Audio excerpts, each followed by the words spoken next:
Bem-vindos ao Terror no Ar, seu podcast criminal sem espetacularização, onde a verdade é muito pior que a ficção e as histórias sombrias seu sono vão tirar. Fofoqueiros criminais, juntem-se a mim, sem julgamentos ou sensacionalismo barato. Apenas a verdade no seu tom mais sensato, no terror que ecoa, tão sombrio e sem fim. Essa é a história de uma investigação conduzida por duas jornalistas investigativas do jornal New York Times, Jodie Cantor e Megan Torre, que levou à derrocada de um dos maiores tubarões de Hollywood e alavancou o movimento #MeToo para níveis mundiais. Esse movimento criou uma avalanche de denúncias e exposições sobre ambientes de trabalho misóginos, tóxicos e a convivência diária de milhões de mulheres com assédio sexual no mercado de trabalho. Esse é o segundo episódio do Terror no Ar, Caçando Tubarões Brancos em Hollywood, a derrocada de Harvey Weinstein e o movimento Me Too. Gente, esse episódio trata de um crime com tantos desdobramentos e uma investigação que levou meses para finalizar. Então eu já vou avisando que esse caso é tão longo e complexo que cobre 7 anos e o roteiro ficou com mais de 50 páginas. Por isso, esse episódio será longo. Aproveita então para faxinar a casa, lavar uma louça, para ouvir no trânsito ou, minha favorita, ouvir na academia.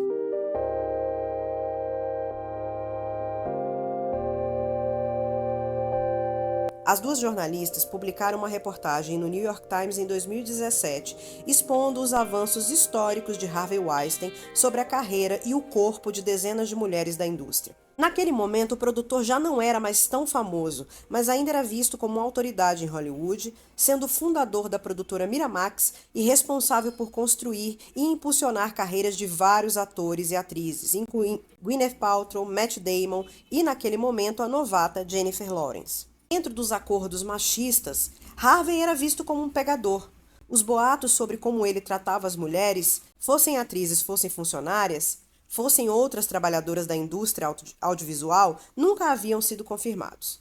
No dia 5 de outubro de 2017, porém, Jodie e Megan publicaram uma matéria que fez com que a história da condescendência machista sobre os abusos de poderosos em Hollywood começasse a rachar. Em sua pesquisa, as jornalistas incluíram entrevistas com atrizes, ex-funcionárias das empresas do produtor e diversas outras fontes. Nessa pesquisa, descobriram que Harvey Weinstein não apenas assediava mulheres, mas fazia uso de uma rede eficiente de advogados que, nas últimas décadas, costumavam comprar o silêncio das vítimas com dinheiro. Acuadas e correndo risco de represálias trabalhistas e morais, várias mulheres aceitaram os acordos. Tais acordos, então, também se tornaram provas de que os abusos cometidos pelo produtor eram tão reais como corriqueiros. E assim, Jodie e Megan descobriram que o produtor e vários outros poderosos de Hollywood eram abusadores em série.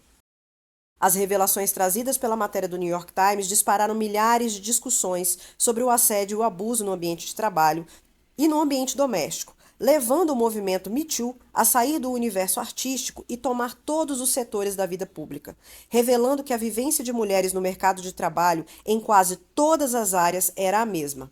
Aos poucos, milhares de mulheres de todas as partes do mundo começaram a contar suas histórias difíceis, enfrentando o assédio sexual em suas carreiras como se fossem punidas todos os dias pela sua audácia de sair de casa para trabalhar e tentar ocupar o espaço público. Mesmo assim, apesar da repercussão mundial do movimento e do fortalecimento do feminismo naquela década de 2010 e do crescente encorajamento para mulheres de todas as idades falarem sobre suas experiências, hoje a gente pode perguntar: qual foi o impacto de tudo isso? E agora, vivendo em uma era de retrocessos pouco menos de 10 anos após a crescente do Me Too, temos que pensar se haveremos de começar tudo de novo. Para falar da reportagem e contar as histórias dos bastidores, as jornalistas escreveram um livro, Ela Disse, os bastidores da reportagem que impulsionou o Me Too. No livro, que foi dedicado às suas filhas, Mira, Thalia e Violet, as autoras explicam que o título Ela Disse foi criado para ser intencionalmente complicado, para escrever sobre as mulheres que disseram algo sobre, também as mulheres que decidiram não dizer nada e sobre as nuances do quando, como e porquê. No ano de 2017, que eu chamo aqui no Brasil da geração do quebrando o tabu, no momento em que a investigação das jornalistas começou, parecia que, pelo menos no mundo ocidental, as mulheres tinham mais poder do que nunca. Poder no sentido de acesso às oportunidades e de ocupação dos espaços. Empregos e carreiras ocupadas quase que exclusivamente por homens, gente, como policial, soldado, pilotos, estavam diminuindo tanto que estavam quase se extinguindo. Lideravam grandes países do mundo, como a Alemanha, por exemplo. E mesmo nós que vivenciamos o impeachment de Dilma, tínhamos sido governados por 6 anos por uma mulher. Mesmo assim, como sempre o preço que a gente que é mulher paga é alto, as mulheres continuaram e continuam a sofrer assédio sexual em seus ambientes de trabalho sem que ninguém seja punido, ou que isso seja inclusive levado a sério. Desde operárias até as executivas e CEO de empresas enormes, essas mulheres tinham que sorrir amarelo diante de piadinhas, passadas de mão, olhares maliciosos e comentários violentos disfarçados de um humor irreverente, politicamente incorreto. Era o preço a se pagar para que pudessem receber gorjetas, salários, aumentos ou mesmo poderem continuar dentro de suas carreiras. O assédio sexual era e é proibido pela lei, gente, mas é a rotina de muitos empregos. As mulheres que têm coragem de denunciar muitas vezes são ignoradas ou menosprezadas. E se filmam ou fotografam, ou seja, provam os assédios, mesmo assim elas podem ser tratadas como histéricas, exageradas ou muito frágeis. As vítimas muitas vezes são contidas, desencorajadas e afastadas. E algumas pessoas, em países como os Estados Unidos, achavam que a melhor opção realmente era aceitar dinheiro como retratação em troca do silêncio. Afinal, receber algum dinheiro que tornasse possível um tratamento psicológico, uma mudança de vida, de carreira ou mesmo uma mudança de país, parecia ser melhor do que passar por meses e anos de humilhações, desconfianças e desmoralização caso resolvessem seguir com processos contra o assédio. Enquanto isso, os assediadores seriais atingiam níveis cada vez mais altos de sucesso e louvor. Eram aceitos e exaltados como rapazes extravagantes, excêntricos, irreverentes, e era muito raro que existisse consequência séria. Mega Tuorre, por exemplo, uma das autoras do livro, escreveu algum dos primeiros artigos em que as mulheres alegavam que o então e o atual presidente Donald Trump as havia atacado, mas teve que cobrir o triunfo dele na eleição de 2016. E agora vemos novamente um homem acusado de ter atividades no mínimo questionáveis em relação às mulheres se tornar presidente novamente em 2025. Como diria Karl Marx, a história se repete como um GIF. Mesmo assim, em 2017, o cenário ainda parecia promissor. Após as jornalistas publicarem sua matéria de 3.300 palavras, revelando abusos e assédios supostamente cometidos pelo tubarão branco Harvey Weinstein, acabaram sendo corresponsáveis por romper a represa do silêncio misógino. Milhões de mulheres no mundo todo contaram suas histórias de assédio dentro e fora do ambiente do trabalho. Campanhas como a Meu Primeiro Assédio, que aconteceu no Brasil naquela época, revelaram o horror que mulheres no mundo todo tinham e têm que vivenciar todos os dias desde a infância. E desbancaram mitos de que haveria alguma forma, algum jeito de agir de determinadas mulheres que atraíam o assédio masculino. Além disso, alguns homens de repente tiveram que arcar com as consequências de seu comportamento predatório, sim. E a gente vivenciou um momento de prestação de contas sem precedentes na história ocidental. Em meus anos de consumo de conteúdo de crimes reais, gente, eu percebo que o papel do jornalismo investigativo é primordial. Mais uma vez, a coragem de jornalistas comprometidas com a ética de seu trabalho descortinaram realidades terríveis e causaram, sim, uma mudança de paradigma. O trabalho de Jodi e de Meghan foi um catalisador dessa mudança de pensamento que vinha sendo construída há décadas pelo movimento feminista e recentemente pelas feministas e acadêmicas como Anita Hill e Taryn Burke, que foi a ativista que fundou o movimento Me Too. Hoje, em 2025, vendo o mundo cada vez mais no caminho do retrocesso, me lembro com saudade do momento em que o movimento Me Too explodia, carregando consigo novas discussões que iam desde a existência de estupro marital até o abuso sexual infantil, a discriminação de gênero e as diversas situações de violência de gênero que mulheres vivenciam em vários ambientes. Contudo, a gente sabe que todo movimento progressista geralmente recebe um backlash. E agora a gente volta novamente a questionar se estamos buscando o fim do assédio sexual, se precisamos do fim do patriarcado ou se vamos cada vez mais marchando em direção a Gilead.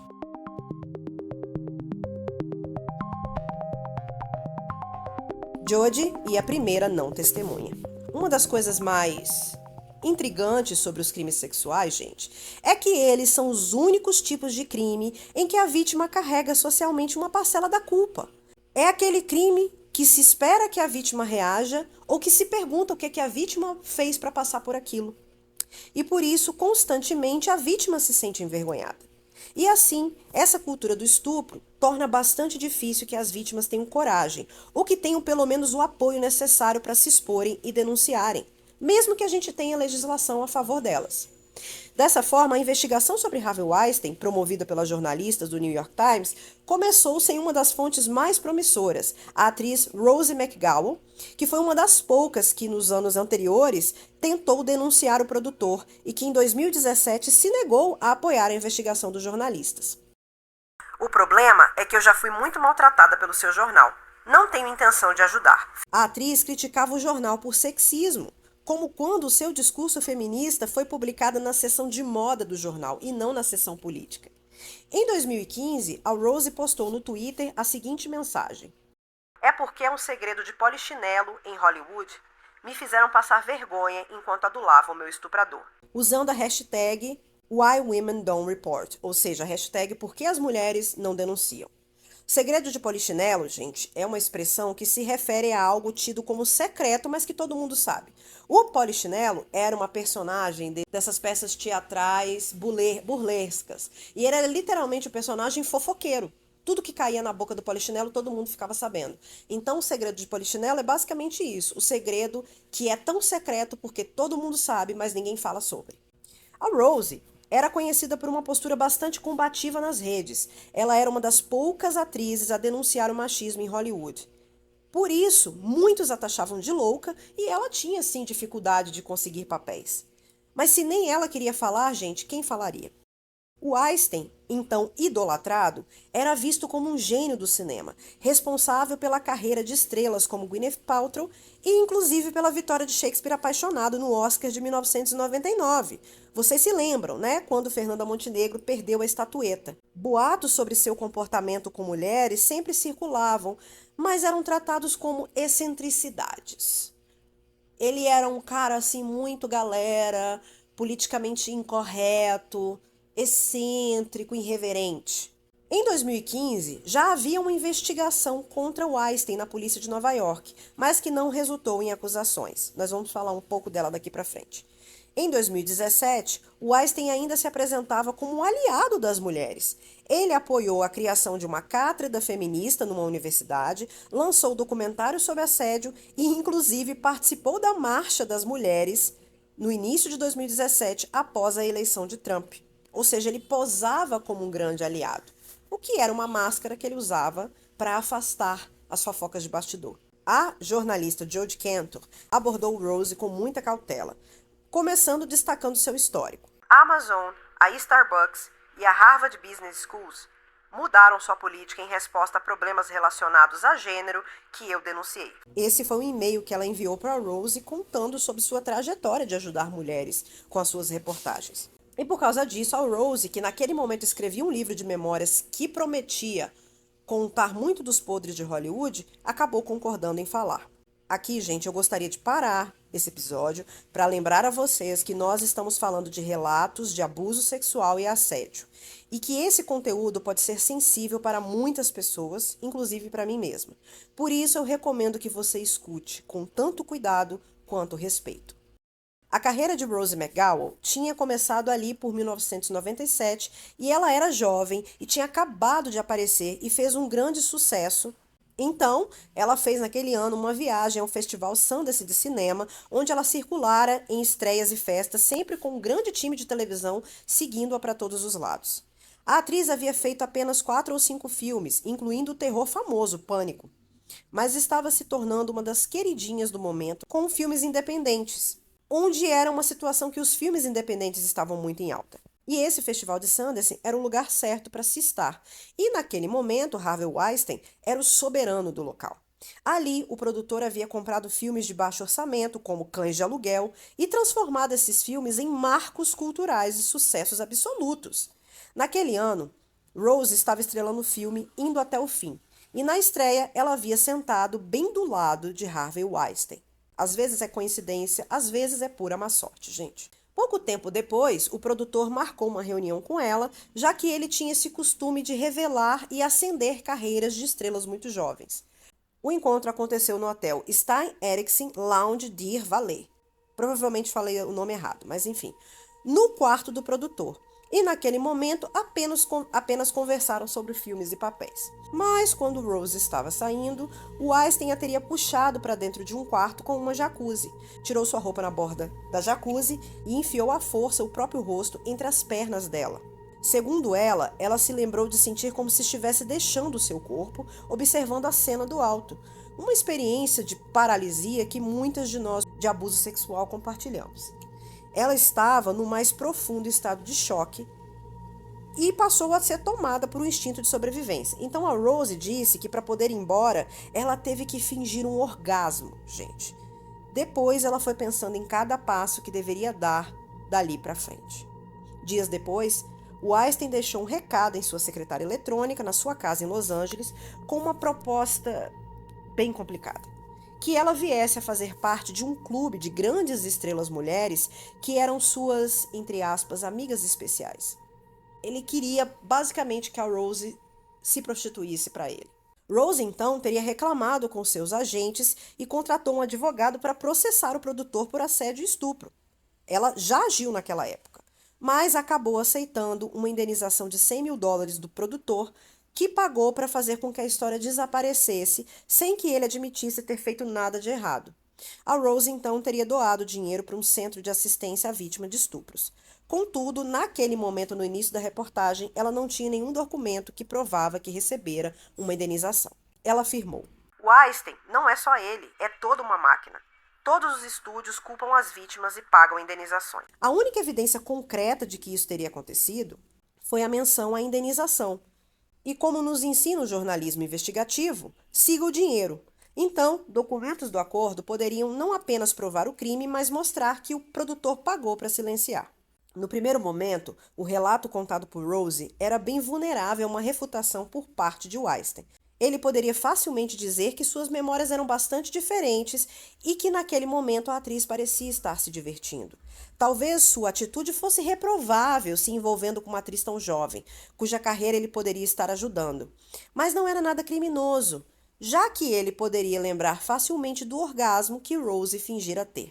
E aí, sozinha, a história da atriz muito provavelmente ia se tornar uma briga da palavra dela contra a dele, sendo que a dele, obviamente, era muito mais forte. Contudo, um dado era bastante importante. A atriz disse que havia recebido uma indenização. Então, encontrar qualquer documento que provasse essa transação era difícil, mas a gente sabe que aquilo envolveu advogados e um acordo assinado, além de dinheiro passando de uma mão para outra e uma doação feita pela atriz para um centro de assistência a vítimas de estupro. Óbvio que esse acordo deveria estar registrado em algum lugar, e mesmo que não provasse o que tinha acontecido naquele quarto de hotel, podia servir para embasar o relato, mostrando que o produtor gastara assim uma grana para tentar abafar aquele caso.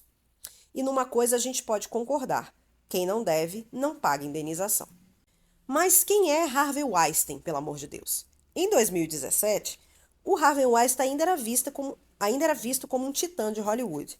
Mesmo que a sua magia de produtor estivesse começando a falhar, ele ainda era sinônimo de poder e dinheiro. Weinstein nasceu em março de 1952 e desde os anos 80 era quase idolatrado. Era visto como um self-made man vindo do Queens e foi responsável por lançar nomes como Gwyneth Paltrow, Matt Damon, Jennifer Lawrence, além de transformar filmes independentes em fenômenos culturais. Ele também foi o criador da moderna corrida para o Oscar, sabe? Essa disputa que os filmes têm que fazer de divulgação de vários eventos, que inclusive ainda estou aqui participou. Foi inclusive por causa desse formato de corrida de Oscar que ele criou, que ele conseguiu a vitória incontestável de Shakespeare Apaixonado no Oscar de 1999. Ou seja, por causa desse cara, direto ou indiretamente, a Fernanda Montenegro perdeu a estatueta para Gwyneth Paltrow. Inclusive, ela fez um vídeo horroroso depois mostrando que ela usava a estatueta para segurar uma porta da sua casa. Mas aí, hoje em dia, vendo esse caso, eu fico pensando que não foi muito porque ela achou que o Oscar não tinha valor para ela, mas por causa da situação violenta que ela vivia nos bastidores. Durante décadas, circulavam boatos sobre o comportamento esquisito com mulheres, que eram tratadas como piadas ou fofoquinhas de bastidor. A percepção comum era de que o Weinstein era apenas mulherengo ou meio politicamente incorreto. Mas esse era um comportamento aceitável se a gente considerar que o cara era um revolucionário da sétima arte, cujas indiscrições eram pequenas se comparadas à sua genialidade. Essa era, na prática, a justificativa padrão para proteger homens poderosos. Depois a gente vai ver que as indiscrições eram tão ou maiores do que a sua suposta genialidade. Em 2015, ele chegou a ser investigado. Em 2017, a imagem pública desse produtor estava ligada ao feminismo, porque ele havia apoiado causas. Ele também financiou o documentário The Hunting Ground, que falava sobre estupro, e também marchou contra Trump em Park City. Mas ainda haviam várias dúvidas sobre os rumores. A pergunta que as jornalistas fizeram foi: será que os rumores estavam errados? Em junho de 2017, a Jodie se juntou a Megan Torre, que era uma repórter com experiência em investigar crimes sexuais. A Megan estava em licença maternidade, mas havia acabado de fazer uma dura apuração sobre Donald Trump e era especialista em revelar abusos sistemáticos, como médicos que continuavam praticando a medicina após denúncias ou a polícia que ignorava exames de vítimas de estupro.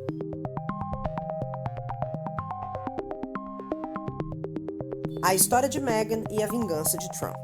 Com relação a Donald Trump, esse tinha uma imagem de playboy, quase um personagem do filme Psicopata Americano, apenas um íupe mulherengo e politicamente incorreto. Trump já estava no seu terceiro casamento e tinha entrado na corrida presidencial com uma série de entrevistas nas quais se gabava de suas proezas sexuais e fazia muitos comentários chulos sobre mulheres, ainda faz, inclusive, incluindo sua filha Ivanka Trump.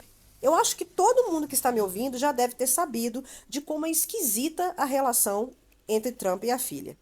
Enfim, antes mesmo de entrar na corrida presidencial, Trump já era conhecido por essas declarações sexistas e controversas. Com o avanço da campanha, jornalistas começaram a investigar se suas bravatas eram mesmo bravatas ou se escondiam algo mais sério, como um histórico de assédio sexual.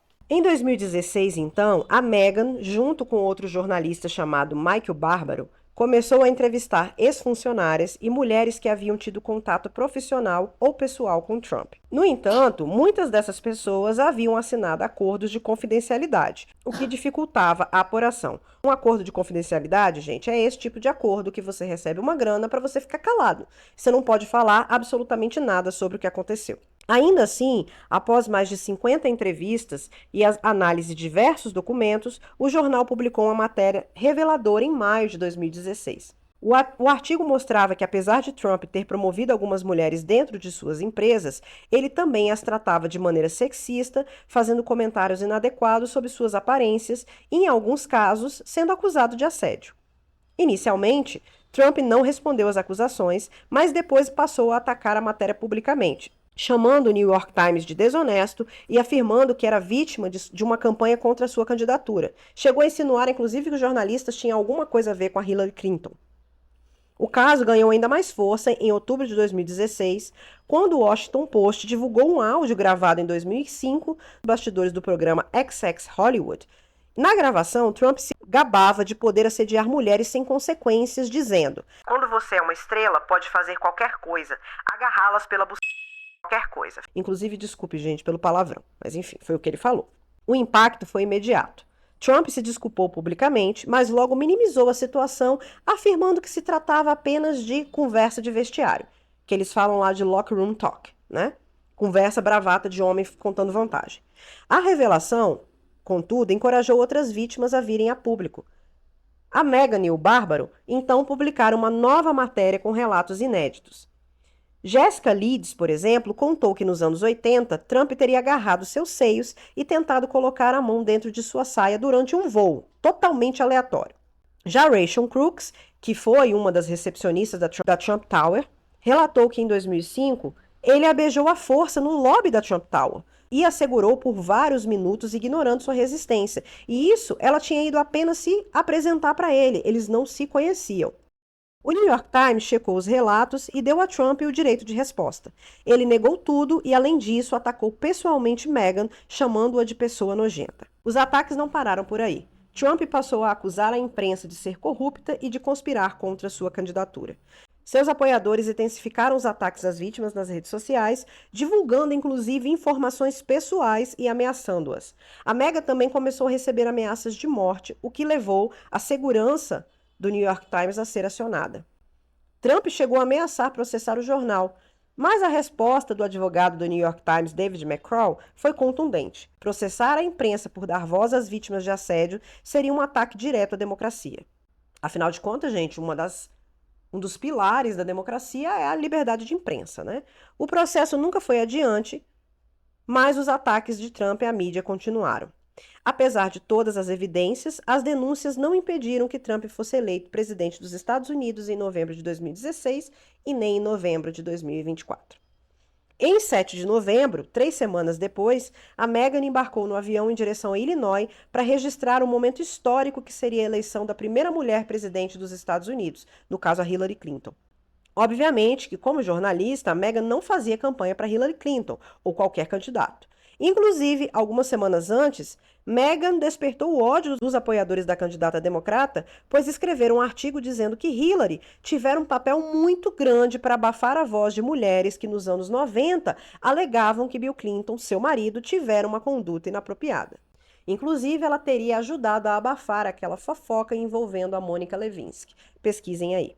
Contudo, a possível eleição de Hillary Clinton podia ser considerada uma vitória histórica das mulheres, e enquanto conversava com os eleitores, Meghan sabia que as decisões deles estariam em base em muitos fatores, e não apenas nas queixas de assédio sexual contra Trump. Trump havia criado uma narrativa protecionista, nacionalista, anti-isso, anti-aquilo, que para muitos eleitores meio que encobria essas coisas de assédio sexual que são consideradas muito pequenas para algumas pessoas da extrema-direita. Mesmo assim, a Meghan esperava encontrar, sim, pessoas preocupadas com aquela questão. Nas semanas anteriores à eleição, usando hashtags como Why Women Don't Report, muitas mulheres começaram a escrever na internet sobre outros homens que a haviam assediado, inclusive a própria Rose, com seus tweets sobre o tal chefe de estúdio que a estuprara. Mesmo assim, após diversas entrevistas no local de votação, Meghan percebeu que poucas das mulheres brancas de classe média se importavam com as supostas transgressões sexuais de Trump ou mesmo com as palavras sexistas dele no áudio vazado no XX Hollywood. Sem surpresa nenhuma, Meghan naquela noite viu pela televisão Trump ser eleito.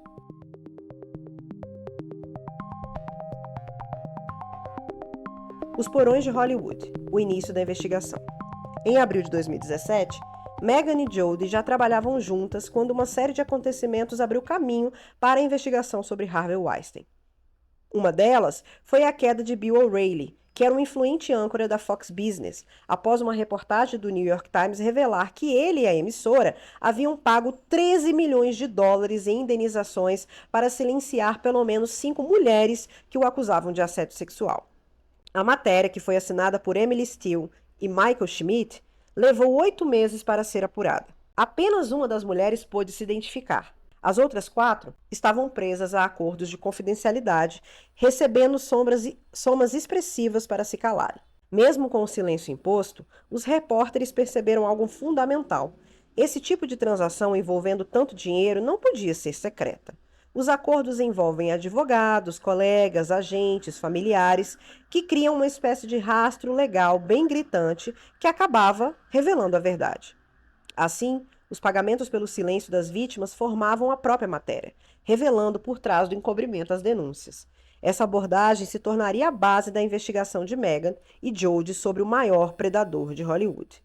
Em apenas 2 dias após a publicação da matéria, a vida de Bill O'Reilly começou a cair feito um castelo de cartas, pois patrocinadores como a Mercedes-Benz e a Allstate retiraram apoio ao programa de Bill na Fox. A coragem das mulheres que denunciaram inspirou outras funcionárias da Fox a relatarem o comportamento predatório do apresentador. Em 19 de abril, menos de 3 semanas depois, O'Reilly foi demitido, que foi uma espécie de confirmação pública das acusações. Roger Ailes, também figura central da Fox News e do Partido Republicano, foi afastado também. Mas, como Jodie e Meghan perceberam, essas demissões não aconteceram por causa dos atos violentos contra as mulheres, mas porque esses atos foram divulgados. A reportagem virou um guia para jornalistas. pois mostrava que, mesmo sem vítimas se identificando, era possível revelar padrões de comportamento abusivo. Com isso, o New York Times criou uma equipe para investigar assédio sexual em várias indústrias, como o Vale do Silício, universidades e trabalhos de baixa renda, focando nas dinâmicas de poder e exclusão. Nesse cenário, a editora pediu que Jodie investigasse se haviam homens poderosos nos Estados Unidos encobrindo agressões contra mulheres. Com o apoio da feminista Shauna Thomas, Jodie mirou em Hollywood, nos bastidores do livro de Rose McGowan e nas denúncias contra Harvey Weinstein.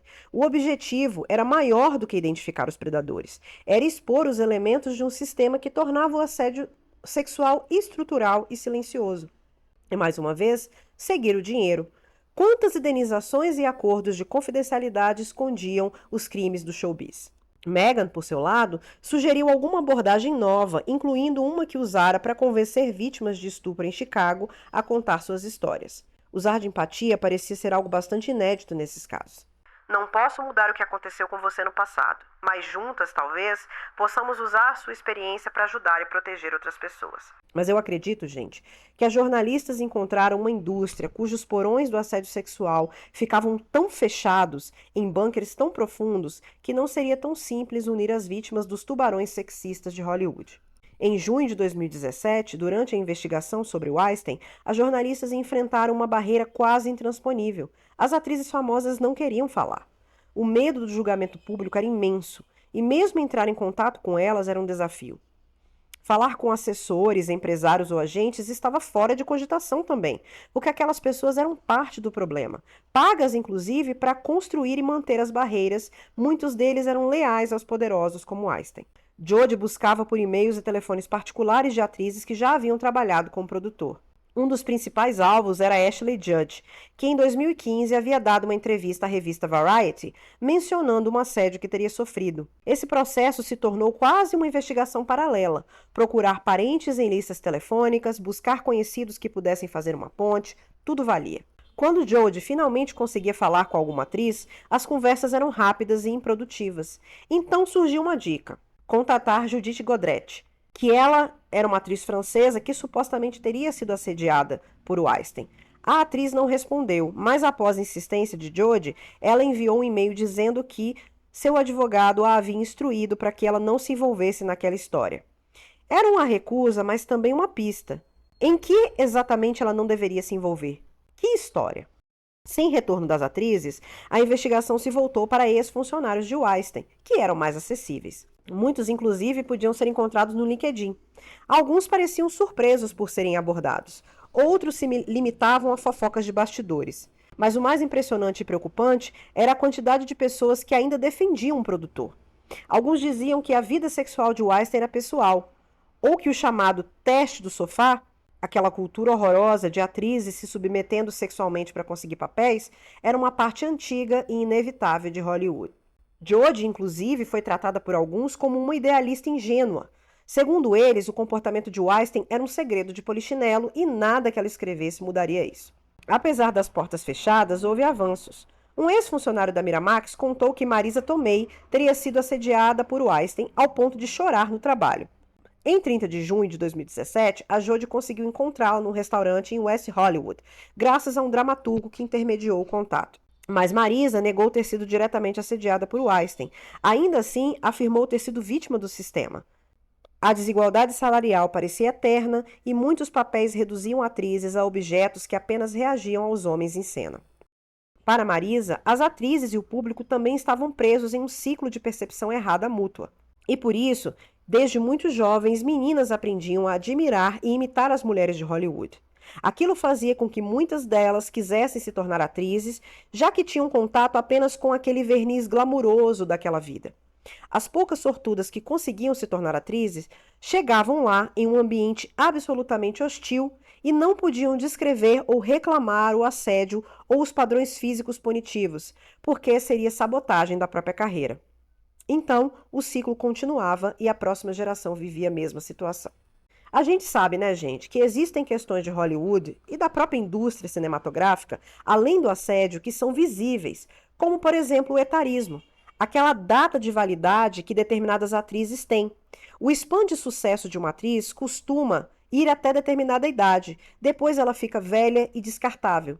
É o que a gente vê, por exemplo, na crítica do filme A Substância. E com o fato da Mickey Madison ter recebido o Oscar, ao invés de outras atrizes, todas com mais de 40 anos, meio que comprova a crítica do filme. Uma pesquisa, inclusive, revelou que o máximo de dinheiro que uma atriz de Hollywood costuma ganhar é até os 30, no máximo 40 anos. E daí para frente a quantidade de papéis rareia e o dinheiro começa a diminuir. Em contrário a isso, normalmente os atores vão ficando cada vez mais famosos e valiosos para Hollywood quanto mais idade ganham, e vão ganhar cada vez mais quando passam dos 40 e 50 anos de idade. E isso, inclusive, desemboca em efeitos super engraçados, como, por exemplo, a existência das mamães bebês no cinema, que são atrizes que fazem papéis de mães em filmes, sendo que os atores que fazem seus filhos muitas vezes são 6, 7, 8 anos mais novos. E se você acha que eu estou inventando, eu vou dar aqui um exemplo, meu caro ouvinte. Em Forrest Gump, a Sally Field fazia o papel da senhora Gump, que era a mãe do personagem de Tom Hanks. A Sally Field, gente, é apenas 10 anos mais velha do que o Tom Hanks, tá? E esse efeito acontece justamente porque Hollywood se livra das atrizes mais velhas. E aí não sobram muitas para fazer papéis de mães e avós nos filmes. Outra coisa que você pode perceber é como hoje atrizes como Judi Dench ou Meryl Streep não ganham mais prêmios, são indicadas, mas não ganham mais prêmios, porque afinal de contas se tornaram muito velhas para Hollywood.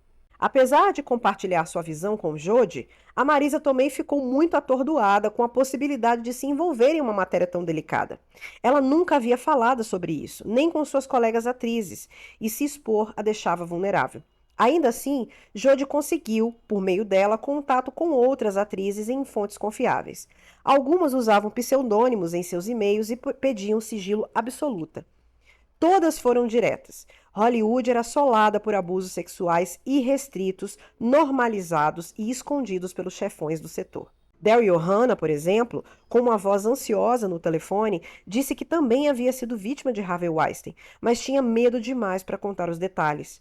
Outra atriz vencedora de Oscar, que a gente não sabe quem é, relatou que há anos queria que alguém parasse o produtor, mas as colegas que confidenciaram incidentes a ela queriam proteger sua privacidade. Ela se lembrava de tentativas anteriores de reportagens que haviam sido engavetadas pela revista New Yorker ou pela New York Magazine. No fim de junho, a Jodie recebeu um e-mail da advogada feminista Lisa Bloom, filha de Gloria Allred, que era conhecida assim como uma grande advogada dos direitos das mulheres, pedindo para conversar. A Bloom já havia representado muitas mulheres contra Bill O'Reilly, então Jodie encaminhou o e-mail para Emily Steele, que era aquela repórter que fez a denúncia contra o ex-âncore. A Emily alertou: olha, Bloom tem negócios com Weinstein. A própria advogada havia anunciado uma parceria com ele e Jay-Z para adaptar um de seus livros, e no futuro a gente vai perceber que realmente ela defendia Weinstein. Jodie então percebeu: o e-mail era parte da ofensiva de Weinstein. Ele agora sabia da investigação e isso tornava tudo mais difícil. A apuração então, gente, virou uma corrida. Jodie e Meghan tentavam chegar às fontes e Weinstein tentava calá-las. Quanto a Ashley Judd, um colunista do New York Times que escreveu o prefácio de sua autobiografia ajudou a conectá-la a jornalistas. Em uma chamada de FaceTime, a atriz já imaginava o motivo do contato. Mas ao contrário de Tomei, Ashley tinha uma história pessoal com Weinstein para contar.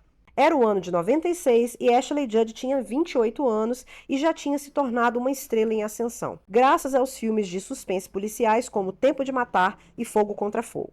E aí, ela teve a desgraça de conhecer o Weinstein em um evento em Los Angeles. O produtor quis marcar uma reunião com ela, no que a atriz presumiu que seria uma reunião de negócio. E os dois combinaram de se encontrar no Hotel Beverly Hills, no restaurante Polo Lounge, é claro. Pelo menos foi o que a atriz imaginou. E aqui a gente vai começar a perceber uma das características do modus operandi de Weinstein, em atrair essas mulheres para quartos de hotel e atacá-las. A atriz, por exemplo, não desconfiava de nada e inclusive estava acompanhada de seu pai, a quem ela apresentou Weinstein no evento. E segundo ela, nem o pai dela imaginou que algo de errado fosse acontecer. Ashley chegou ao hotel e foi se dirigindo ao restaurante. Contudo, ela foi mandada para a suíte do produtor, onde lá ele já havia colocado uma garrafa de champanhe no gelo. A atriz, por pura educação, aquela educação que acaba com nós mulheres, que faz com que nós mulheres ignoremos a nossa intuição. Aquela cultura de que mulheres têm que ser educadas e simpáticas e não sair correndo quando elas percebem que tem alguma coisa errada. A atriz então tomou alguns goles de champanhe. Os dois conversaram sobre amenidades e, mesmo assim, a atriz saiu de lá o mais rápido possível porque ficou desconfiada com as intenções do produtor. Mas, obviamente, o Weinstein não ia deixá-la em paz. E dias depois ele fez outro convite, desta vez para um café da manhã no Hotel Península, em Beverly Hills. Gravem o nome desse hotel. E aqui, gente, eu entendo que a atriz ficou dividida entre a enorme possibilidade de alavancar sua carreira ao conversar com aquele Midas de Hollywood e a desconfiança, a intuição de que tinha alguma coisa muito errada. Vamos lembrar aqui que as vítimas não se falavam sobre essas questões.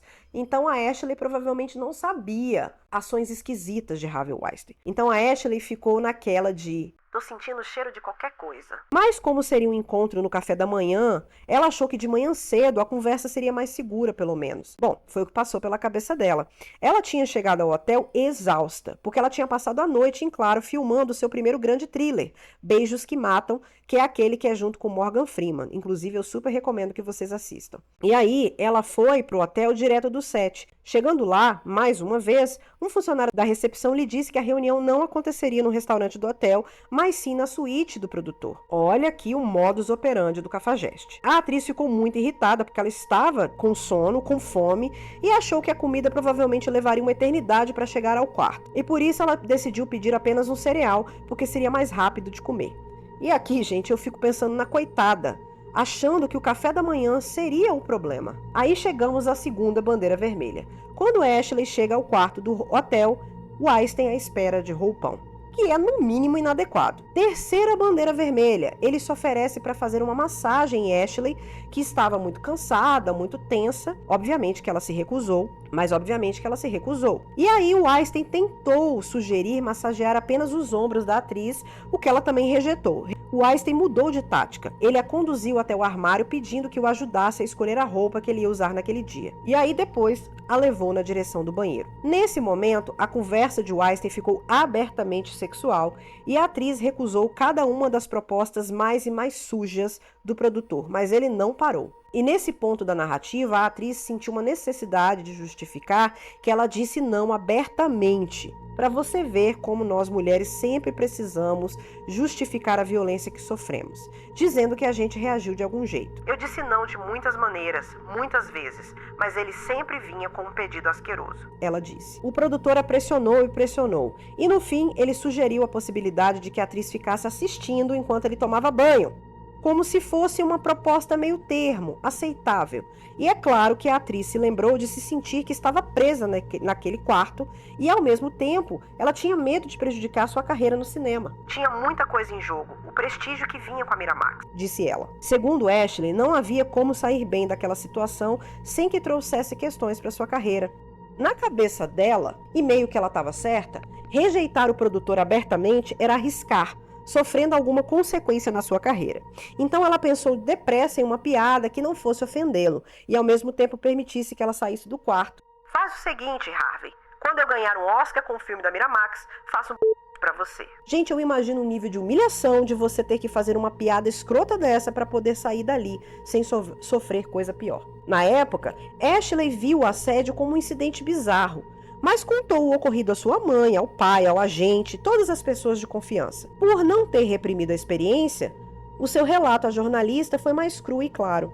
Em 2000, durante as filmagens do filme Frida, que eu amo, aliás, que por incrível que pareça é uma produção da Miramax, porque eu descobri que a Miramax produz todos os filmes que eu amo, ela compartilhou a história com a Salma Hayek e Valéria Golino, após notar o desprezo de Weinstein por ela. Elas estavam ali sentadas num café, o Weinstein chegou, tratou as outras duas de forma super calorosa, mas ignorou Ashley. As duas responderam, abre aspas, ele é assim mesmo, fecha aspas, revelando inclusive já terem passado por situações semelhantes. Então, esse padrão começou a se formar. O produtor atraía atrizes para quartos de hotel, abusava de sua posição de poder e, em muitos casos, as pressionava sexualmente ou as assediava. Algumas escapavam traumatizadas, outras eram atacadas. Ele mantinha seu poder ao controlar os sonhos e carreiras dessas mulheres. A conversa com Ashley mudou o rumo da investigação. Ela citou um grupo de atrizes que identificaram o comportamento predatório de Weinstein, que usava essas tais reuniões privadas de trabalho como pretexto para assediar mulheres. Apesar disso, Ashley hesitou em se pronunciar publicamente. Ela já havia sido prejudicada ao expor o produtor em 2015 e, inclusive, em 2017, perdeu um contrato de publicidade enorme por se posicionar a favor da Marcha das Mulheres. Mesmo cautelosa, ela prometeu falar com Salma Hayek. Jodie, por sua vez, procurou Jane Conner e Lena Dunham, que foram produtoras da série Girls. Ambas já tinham ouvido falar de rumores sobre o produtor e queriam denunciar, mas não tinham meios. Elas acabaram não denunciando diretamente, mas passaram a ser uma espécie de central de contatos para a investigação. O ponto alto veio em junho, quando Jane conseguiu uma entrevista com Gwyneth Paltrow. Gwyneth era considerada a primeira dama da Miramax. Ela era vista como muito próxima de Weinstein. Os dois tinham uma relação aparentemente quase de pai e filha, e ele foi essencial para sua ascensão. A Gwyneth não era exatamente uma figura rebelde, mas ela poderia conhecer mais sobre os segredos obscuros do produtor do que a maioria. Na entrevista que ela concedeu confidencialmente, a suposta queridinha de Weinstein revelou a jornalistas um lado bastante obscuro do seu relacionamento com o produtor. Segundo a atriz, ela e o produtor se conheceram no Festival de Cinema de Toronto em 94 ou 95, quando ela só tinha 22 anos de idade. E embora ela já tivesse estrelado o filme A Força de um Passado, ela ainda era uma atriz iniciante, em começo de carreira, lutando para conseguir novos papéis. Ela encontrou Weinstein ali, naquele festival, e segundo ela, Weinstein disse que ela era muito talentosa e que ele havia visto aquele filme, e por isso ofereceu a ela que se juntasse à Miramax para que ela trabalhasse em outros 2 filmes. Aqui ele mostra mais um detalhe do seu modus operandi, que é sempre demonstrar admiração ao trabalho das atrizes, elogiar essas atrizes que estão começando. É o chamado love bombing, gente, o bombardeamento de amor que a gente conhece bem no início dos relacionamentos abusivos. Em pouco tempo, o produtor ofereceu 2 papéis a Paltrow.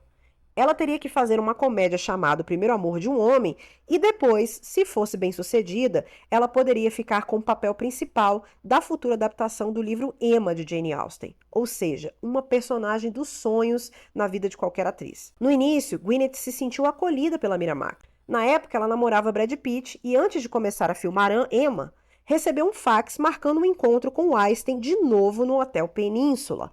A reunião começou de forma normal, segundo ela contou, mas terminou com ele sugerindo que trocassem massagens no quarto. A Gwyneth recusou, deu uma desculpa para sair e, como Judge, tentou minimizar o ocorrido para não se indispor com o produtor. Mas ela contou o caso a Brad Pitt, que depois confrontou Weinstein em público ameaçando-a. Dias depois, o produtor ligou para Gwyneth dizendo algo como "Vou arruinar sua carreira". E ela declarou: "Fiquei paralisada. Achei que ele ia me demitir". Com medo de perder o papel, ela tentou retomar uma relação profissional com ele. À medida que sua carreira cresceu, ela se sentiu coagida a esquecer o episódio. "Eu não era ninguém. Era uma menina. Tinha assinado um contrato. Fiquei paralisada. Achei que ele ia me demitir". Com muito esforço, a atriz conseguiu fazer com que o relacionamento com o produtor voltasse ao normal e para um terreno mais profissional. Ela fez um esforço enorme para que esse episódio ficasse para trás, e quanto mais sua carreira se tornava estabelecida, menos ela tinha desejo de contar o episódio para quem quer que fosse. Ela se sentiu coagida a esquecer o que tinha acontecido e começou a fazer parte desse segredo. Durante os anos com a Miramax, ela viu o lado mais podre de Hollywood: assédio sexual sendo engolido como uma norma. Weinstein era explosivo e abusivo com todos. Nos anos 2000, após 2 fracassos de bilheteria, que foi Mais que o Acaso e Voando Alto, a Gwyneth foi descartada por ele. Ao engravidar, ela se afastou. Em 2016, após a morte da mãe do produtor, ela enviou um e-mail de condolências. E aí ele ligou para ela. Ao telefone, em vez de agradecer pelas condolências, pediu que ela prometesse silêncio sobre o caso do Península, alegando que uma matéria estava sendo feita pela New York Magazine. A Gwyneth recusou dar entrevista para a revista, mas também não prometeu se calar. Disse que as pessoas precisavam saber da história, mas naquele momento ela não queria ser citada. Ela estava preocupada com a repercussão pública, já que a sua empresa de estilo de vida era constantemente criticada nas redes sociais. Ela é dona da Goop, uma empresa que lança uma série de produtos bastante esquisitos. Ela ficou famosa, inclusive, por vender alguns itens polêmicos, como aquela vela com cheiro de sua vagina, e ela temia ser ridicularizada. Apesar disso, ela prometeu a jornalistas usar sua rede de contatos para ajudar a identificar outras vítimas e encorajar denúncias coletivas para que nenhuma mulher enfrentasse sozinha o peso das consequências. Megan e Jodie eram jornalistas experientes e sérias, mas eu acho, gente, que nem elas previram o tamanho da dificuldade que teriam, não só de encontrar testemunhas contra o Weinstein, mas de encontrar testemunhas dispostas a falar. Ouviram histórias de atrizes como Angelina Jolie e Uma Thurman, que tinham sido vítimas de Weinstein, mas não receberam nenhuma resposta delas. Mesmo após ter recebido diversas mensagens, nenhuma delas nunca responderam, mesmo com o apoio de Ashley Judd. Elas descobriram que uma modelo italiana chamada Ambra Battilana Gutierrez tinha sido a única mulher a levar um caso de assédio do produtor à polícia, que é aquele caso que a gente viu de 2015. Aparentemente, a modelo havia gravado escondido o produtor falar sobre o assédio ocorrido, mas no final, a Procuradoria-Geral do Estado decidiu não abrir um processo contra ele. As jornalistas não conseguiram falar com a modelo e a polícia de Nova York se recusou a ceder os boletins de ocorrência. A própria produtora do caso, Linda Farstein, que era uma figura reconhecida por atuar em processos envolvendo crimes sexuais, negou qualquer avanço na conversa quando soube do que se tratava, e ela garantiu que as denúncias da modelo não tinham provas. Ou seja, ela poderia sim defender casos de crimes sexuais contra mulheres, a menos que esses casos fossem cometidos por homens muito poderosos, não é? No dia 15 de julho, a situação começou a esquentar. Era um sábado e a Jodie viu diversas mensagens de texto apavoradas e ligações não atendidas de ninguém menos que Gwyneth Paltrow. Ela estava escondida no banheiro tentando falar com a jornalista, enquanto Harvey Weinstein, em pessoa, estava na sala de estar dela, nos Hamptons. Uma semana antes, o produtor ficara sabendo de uma festa que ela ia dar em sua casa para possíveis investidores de um musical. E a atriz sentiu que o produtor estava mandando uma mensagem para ela de que ele estava observando. Logo, juntamente com as jornalistas, ela percebeu que a melhor coisa a fazer seria convidá-lo para a festa, para não fazer parecer que ela estava tramando alguma coisa contra ele. O problema é que no dia da festa ele apareceu sozinho mais cedo, provavelmente numa tentativa de conversar com ela a sós. Ela conseguiu evitar o encontro antes da festa e durante a festa ela disse que não ocorreu nenhum tipo de incidente, pois ela fez questão de passar a festa toda ao lado de seu assistente. 3 semanas depois, em agosto, Jodie se encontrou com a atriz pessoalmente pela primeira vez em Hamptons. Era uma tentativa de fazer ela concordar ser citada na matéria, e assim tiveram uma conversa que começou de forma amena, com a atriz sendo bastante gentil e engraçada com elas. Megan e Jodie disseram que queriam contar a história toda de Paltrow na reportagem e que, inclusive, seguiria o procedimento padrão de ligar depois para Brad Pitt para confirmar o relato. A situação da atriz era delicada porque ela estava sofrendo muito o rescaldo daquele hate que ela recebeu na internet pelos produtos, digamos, estranhos que ela vendia em sua empresa, como um caso de um ovo de jade que ela dizia que a mulher tinha que botar na vagina para reenergizar, alinhar os chakras, enfim. Além disso, apesar de seus esforços, a atriz não havia conseguido convencer nenhuma outra estrela a falar sobre seus problemas com o produtor. No fim das contas, a atriz resumiu o que estava pensando. Sim, ela queria ser citada, ela teria essa coragem, mas não queria que a matéria fosse sobre ela. Quanto mais mulheres falassem no artigo, melhor. E aqui dá para entender o raciocínio dela, porque ela vinha enfrentando tantos problemas com a opinião pública, por causa dos seus produtos esquisitos que ela vendia, que ela pensou que se ela fosse o foco da matéria, provavelmente a matéria seria rapidamente ridicularizada. E no fim das contas, as jornalistas perceberam que, utilizando fontes bastante relutantes, por motivos compreensíveis, e muitas das quais haviam contado suas situações constrangedoras confidencialmente, o artigo final apresentava um problema. No final, mesmo que elas conseguissem persuadir outras mulheres a falar, poderia sim finalizar na questão da palavra delas contra a dele. Então, elas entenderam de que a matéria sobre Weinstein teria que apresentar provas, além dos relatos de fontes identificadas, mas também documentos legais e financeiros. A Lei do Silêncio. Em 14 de julho, aquela equipe do The New York Times, que havia sido formada para trabalhar em matérias sobre assédio sexual em diversas indústrias, após o furo da Fox Business, voltou a se reunir para criar um relatório de metas. Várias matérias sobre assédio começavam a aparecer. Muitas dessas mulheres recorreram às denúncias conjuntas para expor a situação violenta de suas empresas. Denúncia conjunta é essa denúncia quando muitas mulheres denunciam uma situação de assédio. A reunião revelou que cada indústria tinha um tipo específico de assédio. Em restaurantes, por exemplo, o álcool era onipresente no ambiente de trabalho, o que diminuía ainda mais o bom senso e as inibições. Mas aí os gerentes não confrontavam clientes que tinham saído da linha com suas funcionárias. O Vale do Silício, por outro lado, era cheio de homens jovens que tinham ficado ricos da noite para o dia com suas startups de tecnologia e que sentiam que não deveriam prestar contas a ninguém. Em outros ambientes de trabalho manual, dominado por homens, como estaleiros ou canteiros de obras, o assédio sexual, gente, era o menor dos problemas, quando muitas vezes os homens tentavam expulsar as mulheres dos espaços de trabalho, expondo-as a perigos físicos. Nos Estados Unidos, desde os anos 60, existem leis para proteger trabalhadores de investidas sexuais indesejadas. Mas, por incrível que pareça, meus amores, assédio sexual não é considerado crime, exceto quando há um ato físico de estupro ou agressão. O assédio, na verdade, é uma violação dos direitos civis, o que gera um problema jurídico. Muitos casos são resolvidos fora dos tribunais, com acordos extrajudiciais que incluem indenizações e cláusulas de confidencialidade que compram o silêncio das vítimas. Esses acordos, embora legalizados, exigem das vítimas medidas como entregar provas e se abster de ajudar outras mulheres. No caso de Bill O'Reilly, por exemplo, as vítimas prometiam nunca criticar ele ou a Fox News e deveriam alertar o ex-âncora caso fossem convocadas a depor. Surgiram então algumas perguntas. Essas cláusulas eram mesmo legais? Quantas mulheres estariam assinando documentos assim sem o público saber? E os advogados? Estariam lutando por justiça ou apenas lucrando? Do lado das vítimas, gente, o acordo parecia a única saída. Inclusive, esses advogados muitas vezes faziam parecer que era a única saída.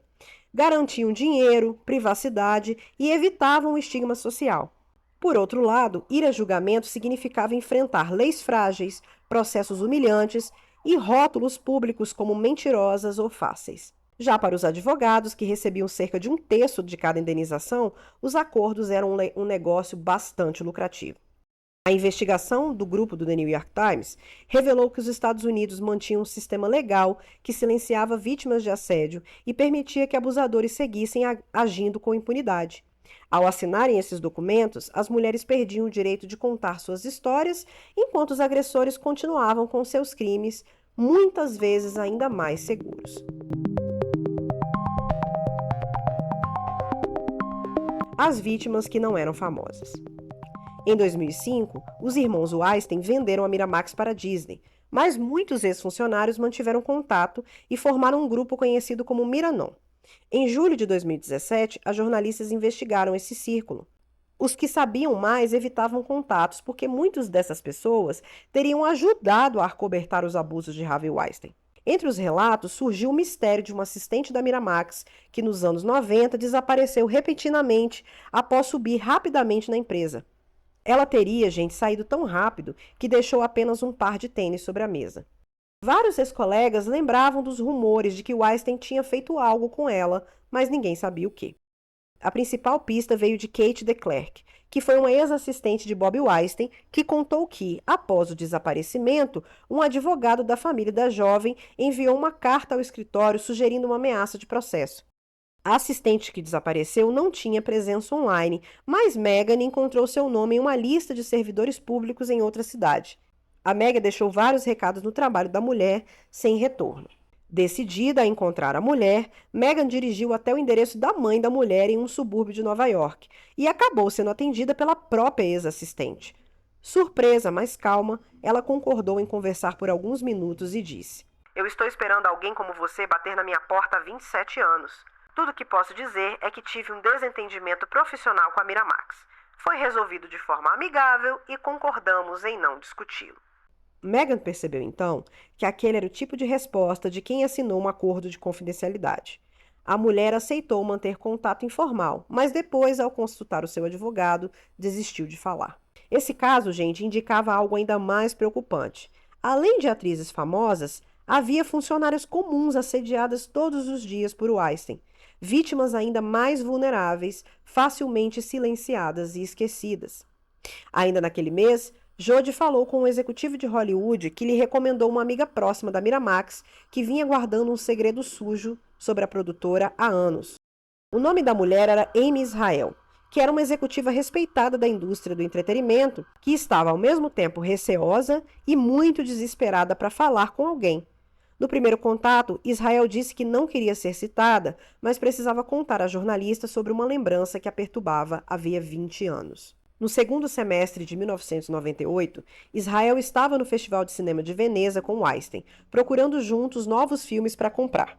Em uma reunião na suíte do hotel do produtor, ela viu que tinha alguma coisa muito errada com as suas assistentes, Zelda Perkins e Rowena Shield. Segundo ela, as duas estavam ali no quarto, literalmente tremendo de medo. M. Israel era uma figura importante da Miramax, mas sabia dos assédios de Weinstein por experiência própria. Ele começou elogiando ela, deu responsabilidades e depois a assediou. Durante o Festival de Toronto, ao buscá-lo para uma estreia, foi instruída a subir até o quarto dele. Esperando encontrar o assistente lá, deu de cara com Weinstein quase nu, usando apenas uma toalha e pedindo uma massagem. Israel recusou e saiu atordoada. Anos depois, ela acreditava que o que ocorreu com as assistentes em Veneza tinha sido ainda pior. Zelda Perkins se demitiu e assinou um contrato com indenização e cláusula de silêncio. Israel, então, sugeriu que as jornalistas procurassem também Laura Madden, que era outra ex-funcionária. Israel se incomodava porque, durante tantos anos, ela ajudou a tolerar o comportamento de Weinstein. Ela tentou proteger as colegas que eram suas subordinadas, por exemplo, proibindo-as de ficar a sós com ele, mas não podia fazer muito mais. Como ela mesma disse, ele contou com minha vergonha para me manter em silêncio. Em 2 de agosto de 2017, Jodie foi a Londres para falar com Zelda Perkins, que trabalhava com um dos principais produtores de teatro. Zelda começou a trabalhar com Weinstein em 95 aos 22 anos, sem grandes ambições na indústria. Essa mulher, gente, foi assediada desde o primeiro dia. Ele era patologicamente viciado em conquistar mulheres. Era o que fazia levantar da cama de manhã, fecha aspas. O relato incluía rotinas bizarras. Toda manhã, por exemplo, ela ou outra assistente tinha literalmente que tirá-lo da cama, muitas vezes pelado, e ligar o chuveiro para que ele tomasse banho. Ele frequentemente tentava puxá-las para a cama. Sem recursos humanos ou políticas contra assédio, Perkins adotava estratégias de defesa. Sentava em poltronas para evitar contato com ele, que poderia acontecer se ela sentasse num sofá, por exemplo, e todo dia ela usava um casaco grosso mesmo no calor. Gente, ela vivia em constante alerta. Imagina um inferno de ter que trabalhar desse jeito. Como outros abusadores poderosos, contudo, Weinstein também fazia gestos generosos de vez em quando, para manipular mesmo. Oferecia o jato da empresa, oferecia suítes de luxo ou fins de semana românticos, tudo para suavizar o trauma e confundir as vítimas. Após 3 anos desse inferno, Zelda contratou outra assistente, Rowena Shield, que começou super empolgada como uma aspirante à produtora, que era muito criativa e cheia de iniciativa. Perkins logo avisou a sua assistente para tomar cuidado quando estivesse perto do produtor. Em setembro de 98, Zelda e Rowena acompanhavam Weinstein ao Festival de Veneza. Após uma noite, Shield confidenciou a Perkins que havia sido assediada por Weinstein. Perkins, com os olhos marejados, considerou a situação inaceitável e confrontou o produtor durante um almoço em público. Ele negou tudo, jurando pela vida da mulher e dos filhos que não havia feito nada. Coitado da mulher e dos filhos, né? Perkins, então, com 25 anos, era mais experiente que Shield e já conhecia o histórico do chefe. As duas, então, decidiram se unir e pedir demissão. Eu precisava protegê-la. Ela não podia fazer nada sozinha. Teria sido a palavra dela contra a dele. Fui um escudo para ela.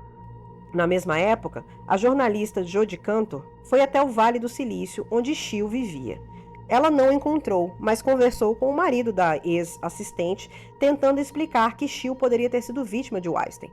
O marido, porém, parecia não saber nada de nada, sinal de que o acordo de confidencialidade que Shield assinou a proibia até mesmo de contar ao companheiro. A história de Shield, gente, é uma das histórias mais nojentas de todas, por isso eu recomendo de novo que você ouça com cautela. Durante o Festival de Veneza, Shield foi escalada para ajudar o Weinstein no pior turno, o turno da noite.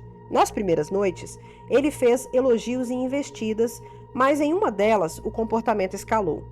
Sozinho no quarto do hotel para ler roteiros, Weinstein passou horas fazendo avanços sexuais, inclusive comentários racistas como: "Nunca transei com uma chinesa antes." Shield sentiu-se ameaçada. Ela vestiu inclusive 2 pares de meia calça como proteção. Ele insistiu em massagens e toques, prometendo ajudá-la na carreira.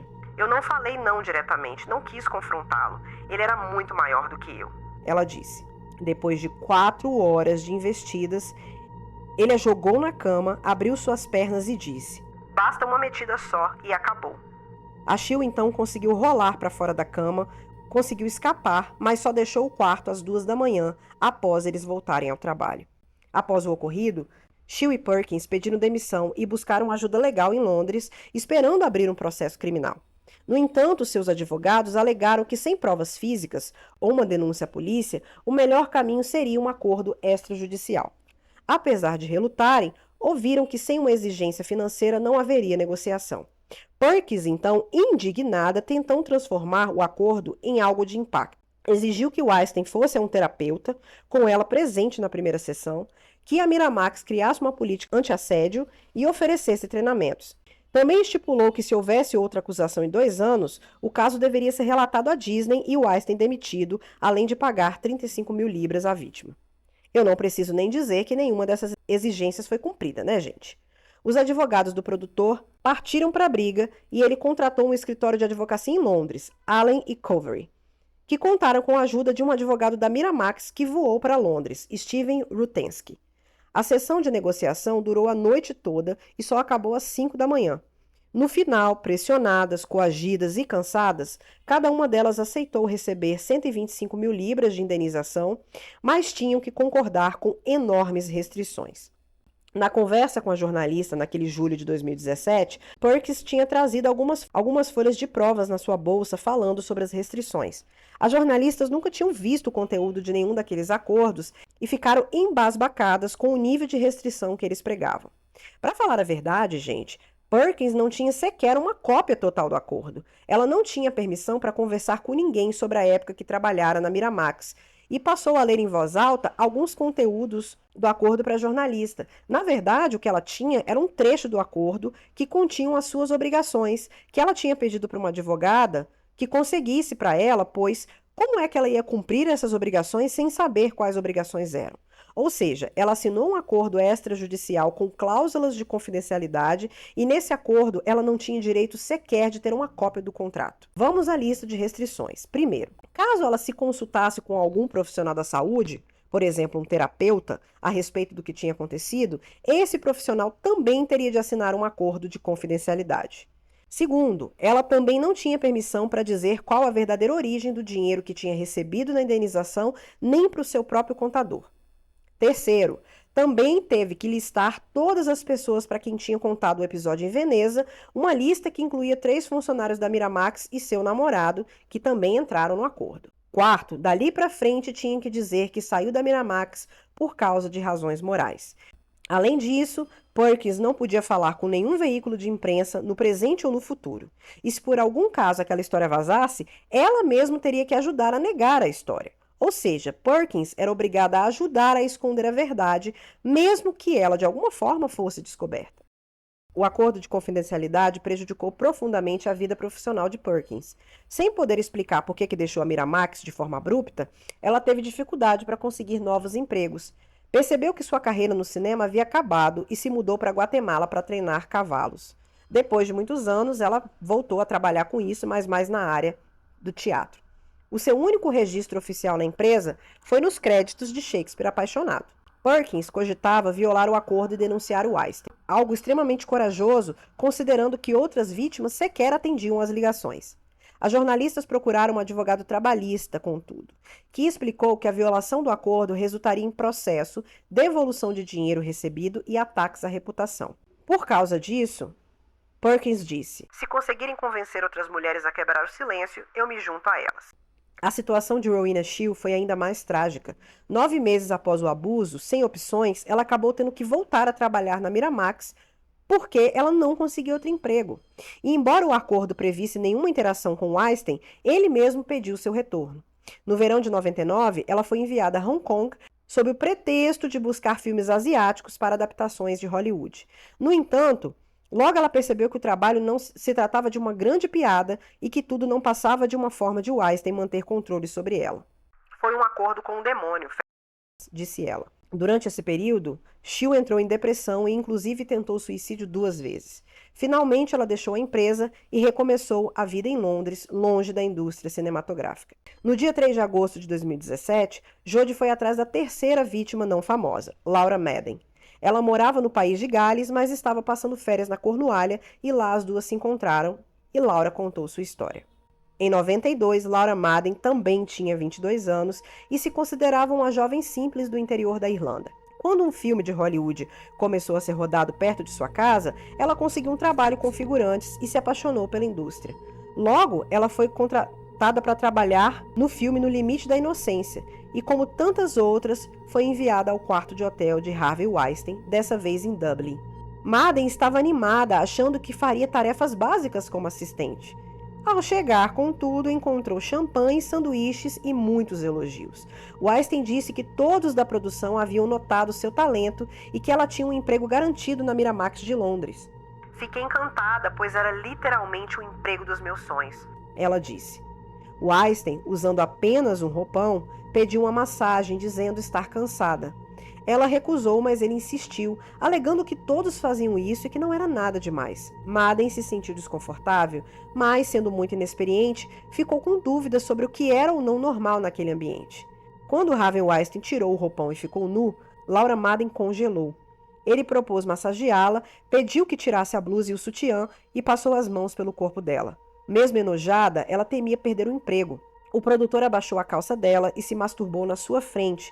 Depois insistiu que ela tomasse banho com ele. No chuveiro, continuou o ato enquanto ela chorava. Inclusive, ele ficou com raiva porque ela estava chorando. Ele se afastou e ela aproveitou e se trancou no banheiro. Mesmo assim, teve a impressão de ouvi-lo se masturbando do lado de fora. Ela saiu, correndo, pegou suas coisas e fugiu. Ela descreve: todo o otimismo que senti em relação ao meu futuro foi roubado por ele.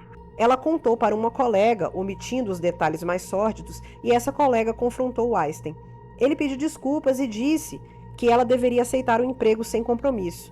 Madden passou 6 anos na Miramax, trabalhando em Londres, mas sempre temendo encontros com ele. Ela contou ao pai, que inicialmente se indignou, mas depois apoiou sua decisão, pois ela precisava do trabalho.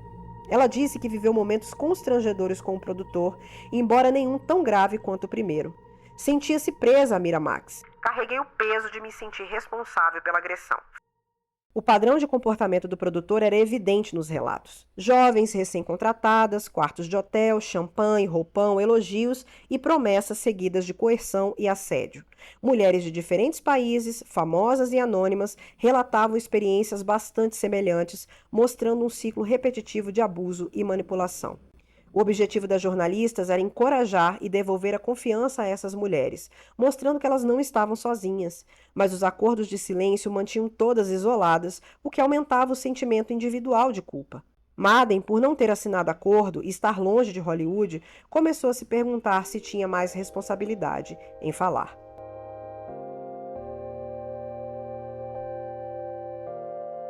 Um acordo silencioso de cavalheiros na Weinstein Company. Nos meses de agosto e setembro de 2017, apesar de já ter ouvido muitas testemunhas e coletado diversos dados, Jodie e Meghan ainda batiam na seguinte questão. Elas ainda não tinham muitos fatos concretos sobre as artimanhas de Weinstein.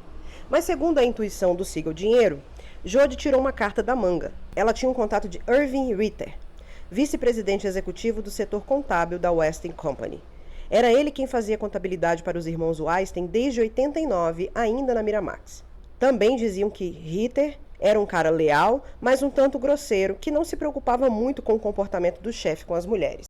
Mas havia uma conversa de bastidor que dizia que Ritter odiava Harvey Weinstein. Jodie então ligou para Ritter e esse lhe passou o seu endereço de e-mail. Jodie ligou para Ritter e esse lhe passou o seu endereço de e-mail. Então, no dia 15 de setembro de 2017, ela lhe escreveu o trecho a seguir.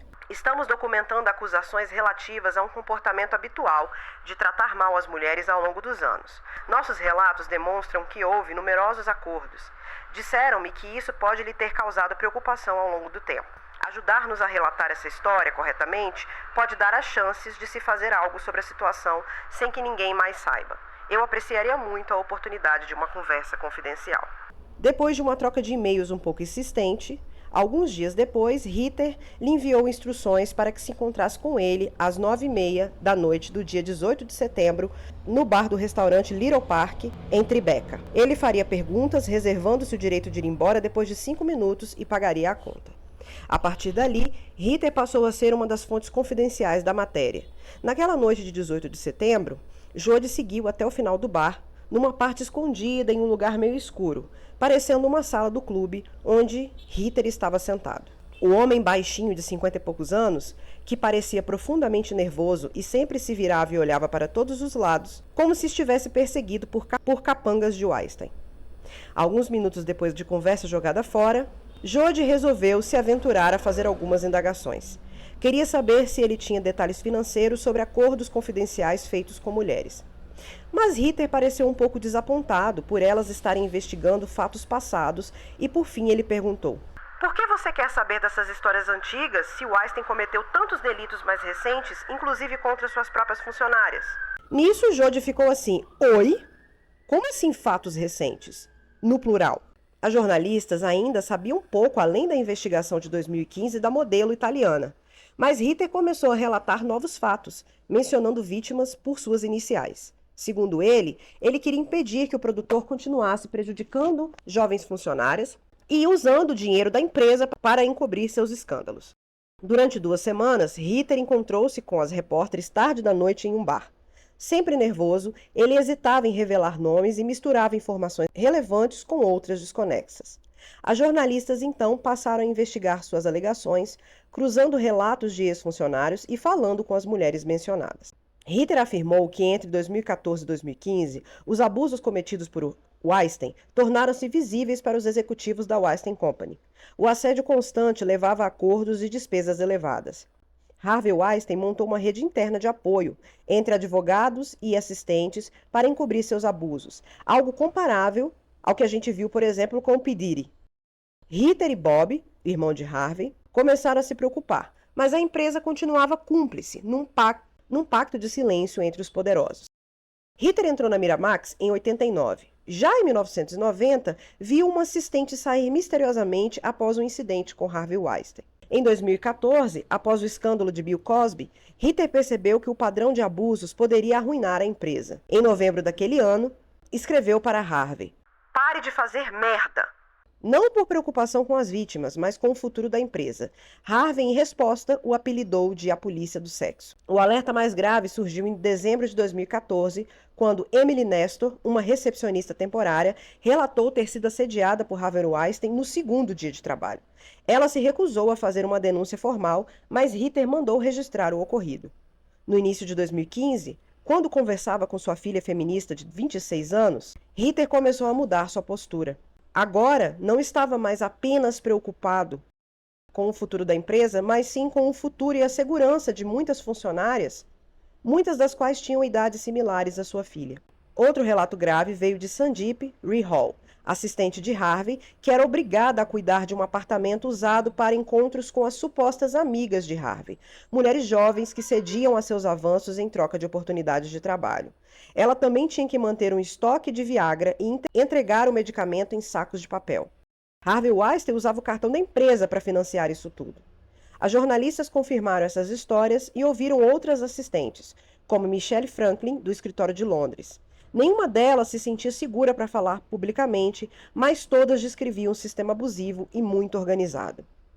O caso mais perigoso foi aquele que surgiu em 2015, quando a modelo italiana Ambra Gutierrez acusou Harvey de assédio durante uma reunião de trabalho.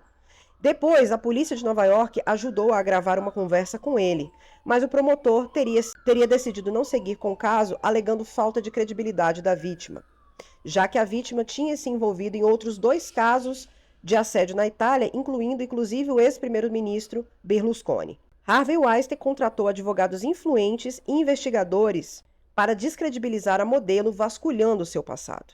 Aí, em abril de 2015, quando Gutierrez percebeu que não conseguiria levar sua acusação para frente, Weinstein ofereceu um acordo milionário com ela e exigiu a cópia da gravação feita com a ajuda da polícia. Em troca do silêncio absoluto, ele prometeu ajudá-la a impulsionar a carreira. Era uma prática comum. Se a mulher se calasse, ele a ajudaria. Nesse acordo silencioso de cavalheiros, havia uma figura essencial, Bob Weinstein, o irmão mais novo do produtor. Os dois tinham uma ligação muito grande desde a infância e tinham alcançado sucesso no mundo do cinema devido a essa forte ligação que possuíam quando cresceram dormindo juntos no mesmo quarto, num apartamentinho no bairro Queens, em Nova York. Harvey era o mais velho, muito admirado por Bob, o irmão mais novo. E assim, nos anos 80, quando lançaram a Miramax, Harvey Weinstein ficou no comando dos filmes de prestígio, enquanto Bob cuidava das finanças e construía uma divisão lucrativa com filmes de terror e outros gêneros de filme de massa. Ao contrário de Harvey, que parecia ser um cara carismático e expansivo, Bob era considerado socialmente desajeitado e muito volátil, sendo gentil no momento e depois muito agressivo, o que para mim é um traço genético dos irmãos. Os irmãos Weinstein venderam a Miramax no início dos anos 2000 e a nova empresa, a Weinstein Company, nunca alcançou o mesmo sucesso. E logo começaram a brigar por dinheiro. Bob Weinstein sabia há anos do comportamento abusivo do irmão, tendo inclusive participado de acordos confidenciais nos anos 90, junto com Ritter, como o que envolveu Zelda Perkins e Rowena Shield, em 1999. Era Bob que assinava os cheques. Depois ele alegou que Harvey tinha dito que o dinheiro era para outra coisa, mas ficava evidente sua cumplicidade. Bob era um ex-alcoolista em tratamento e via o comportamento do irmão como um vício, promiscuidade, raiva e gastos excessivos. Num episódio nos anos 2010, durante uma briga entre os dois sobre finanças, Harvey teria dado um soco em Bob na frente de vários executivos, incluindo Ritter. Ninguém reagiu. A partir daí, Bob decidiu se afastar das ações do irmão, alegando que só Harvey poderia mudar a si próprio, usando a lógica dos alcoólicos anônimos como uma desculpa para não intervir. Ele continuou os negócios, mas ignorou os abusos. Porém, após a denúncia pública de Ambra Gutierrez em 2015 e o colapso da venda da divisão de TV para uma rede de TV de Londres, Bob se viu forçado a agir. Vendo que os contratos dos executivos venceriam no fim do ano, Bob aproveitou a oportunidade para pressionar Harvey Weinstein a buscar tratamento profissional. Ele então enviou um e-mail ao irmão e ao advogado David Bowie com um plano de ação responsável. Eu vou ler aqui alguns trechos para vocês. Nos últimos 15 a 20 anos, estive pessoalmente envolvido nas repercussões do seu comportamento. Digo isso para que perceba desde quando vem acontecendo e só piorou com o passar do tempo. Houve momentos em que eu e David Bowie tivemos que ajudar você a se safar de situações difíceis. Estou me referindo aqui a uma situação na Inglaterra. Aqui ele está falando do caso do Perkins e Shield. Nesse caso e em todas as vezes, e digo todas mesmo, você sempre minimizou seu comportamento ou seu mau comportamento e sempre rebaixou as outras pessoas envolvidas de modo a desviar o foco dos seus próprios erros. Isso me deixou triste e com raiva, ver que você não pode ou não quer reconhecer sua participação. Ao longo dos anos, posso listar pelo menos 100 vezes, se eu quiser, em que mais de 20 funcionários vieram ao meu escritório se queixar de que foram abusados por você, verbal ou emocionalmente. Eu sabia no meu coração que você era um típico valentão, aquele que desconta suas próprias inseguranças nas pessoas mais frágeis. Há outros comportamentos que não vou mencionar e que você sabe que precisam ser tratados. Aqui ele deve estar falando dos comportamentos sexuais, mas nesse e-mail ele não aborda essa situação para não criar prova, né? Recentemente você me disse que seu verdadeiro problema é a raiva, como se quisesse minimizar o outro problema. É o comportamento clássico dos viciados. Criar uma cortina de fumaça para abandonar um comportamento de modo a continuar apegado a outro comportamento errado. Você fez mal a muitas pessoas com esse comportamento. Perseguiu algumas e usou seu poder contra elas. Causou vergonha à família e à empresa. Sua reação foi mais uma vez culpar as vítimas ou minimizar seu mau comportamento de várias maneiras. E se acha que não há nada de errado com seu comportamento, então conte tudo para sua esposa e sua família. Você me disse no escritório de Bart Mendels que tinha vergonha desse comportamento e não queria que ninguém soubesse dele. Então, o que eu quero que aconteça? Em primeiro lugar, quero que você compreenda que esta carta e o pedido a seguir provém do amor e do carinho que sinto pelo meu irmão. O que estou pedindo é que você descreva a natureza exata do tratamento que vai fazer com o Dr. Evans, o Dr. Carlos e etc. 4 vezes por semana vai se consultar com cada um deles e durante quantos anos você se compromete a se tratar. Gostaria de saber se vai se comprometer com um plano de terapia em grupo, quantas vezes por mês vai fazer isso, por quanto tempo. Gostaria de que me desse sua palavra, assim como a David Bowie e a Best Fields, de que vai seguir o plano combinado. Nós 3 sabemos perfeitamente que não temos o poder de fazer com que mantenha sua palavra. Só queremos que isso fique registrado para nós e para você mesmo, indicando que um dia de fato deu sua palavra. Em relação a mim mesmo, estou avisando que se voltar a me bater, insultar ou rebaixar, vou tomar as medidas adequadas para proteger a mim, minha família e meus interesses. Isto não é uma ameaça. Estou apenas afirmando que vou exercer meu direito como ser humano. Quanto a outros comportamentos inadequados que não afetam a nossa empresa, não tenho intenção de policiar nem denunciar você de qualquer forma que seja. Não é meu trabalho fazer isso. No fim das contas, pra mim, ficou meio assim esse e-mail. Mano, velho, você tá fazendo merda e eu quero que você se comprometa fazendo um tratamento porque eu acho que você está viciado em sexo e também gosta de abusar das pessoas. Mas, no final das contas, se você não fizer o que eu tô falando pra você fazer, não há nada que eu possa fazer sobre isso. E com relação às atitudes que você tiver com outras mulheres que não comprometam a empresa, não há nada que eu vá fazer. Fico de braços cruzados mais uma vez. Gente, esse pra mim é o resumo dessa carta que o Bob Weinstein escreveu pro Harvey.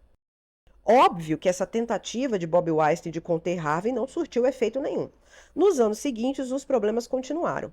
Rita seguiu em contato com Jody e começou a relatar casos de abuso envolvendo o produtor sem citar nomes. Ele contou que quase todos na empresa sabiam dos abusos, especialmente por causa de um memorando escrito em 2015 por Lauren O'Connor, que foi uma executiva respeitada que saiu da empresa por causa do comportamento de Harvey Weinstein. Jody pressionou Ritter para conseguir o memorando.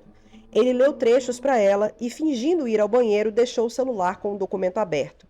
Jody então tirou fotos e enviou para a redação. Aquela foi sua maior exposição na tentativa de combater os abusos. Ritter viu o memorando pela primeira vez em 3 de novembro de 2015, pouco após a renovação do contrato de Harvey.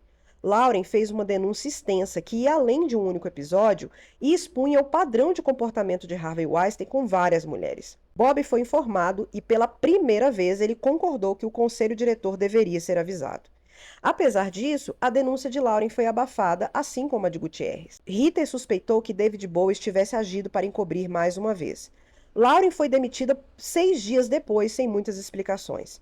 Mas o memorando se espalhou internamente e muitos mantiveram cópias. Eu vou ler aqui alguns trechos do memorando a seguir. Há um ambiente tóxico para as mulheres na empresa. Eu não queria nada mais do que trabalhar bem e ter sucesso aqui. A recompensa por minha dedicação e meu trabalho árduo foi sofrer assédio e abusos repetidos pelo chefe da empresa. Também testemunhei e ouvi falar de outros ataques verbais e físicos que Harvey infligiu a diversas funcionárias. Eu sou uma mulher de 28 anos tentando ganhar a vida e fazer uma carreira. Harvey Weinstein tem 64 anos, é famoso no mundo todo e dono desta empresa. O equilíbrio de poder é eu 0, Weinstein 10. Sou jovem, estou começando minha carreira, tive medo de falar e continuo tendo. Mas permanecer em silêncio e continuar me sujeitando ao comportamento ultrajante dele me causa grande sofrimento. Ela incluiu então, gente, a confissão que mais uma assistente de Harvey Weinstein, atacada, fizera para ela. Ela me disse que Harvey a obrigou a fazer uma massagem nele enquanto estava nu. Perguntei o que havia acontecido e ela relatou que estava no outro quarto da suíte, mais uma vez em um quarto de hotel, montando os equipamentos eletrônicos dele. Quando entrou no quarto dele, ele estava deitado na cama nu e pediu que ela fizesse uma massagem. Ela sugeriu que ele chamasse uma massagista, mas ele a disse para não ser boba, pois ela mesma poderia fazer aquilo. Ela respondeu que não queria fazer e disse que não estava se sentindo à vontade. Harvey importunou-a e insistiu até que ela concordou.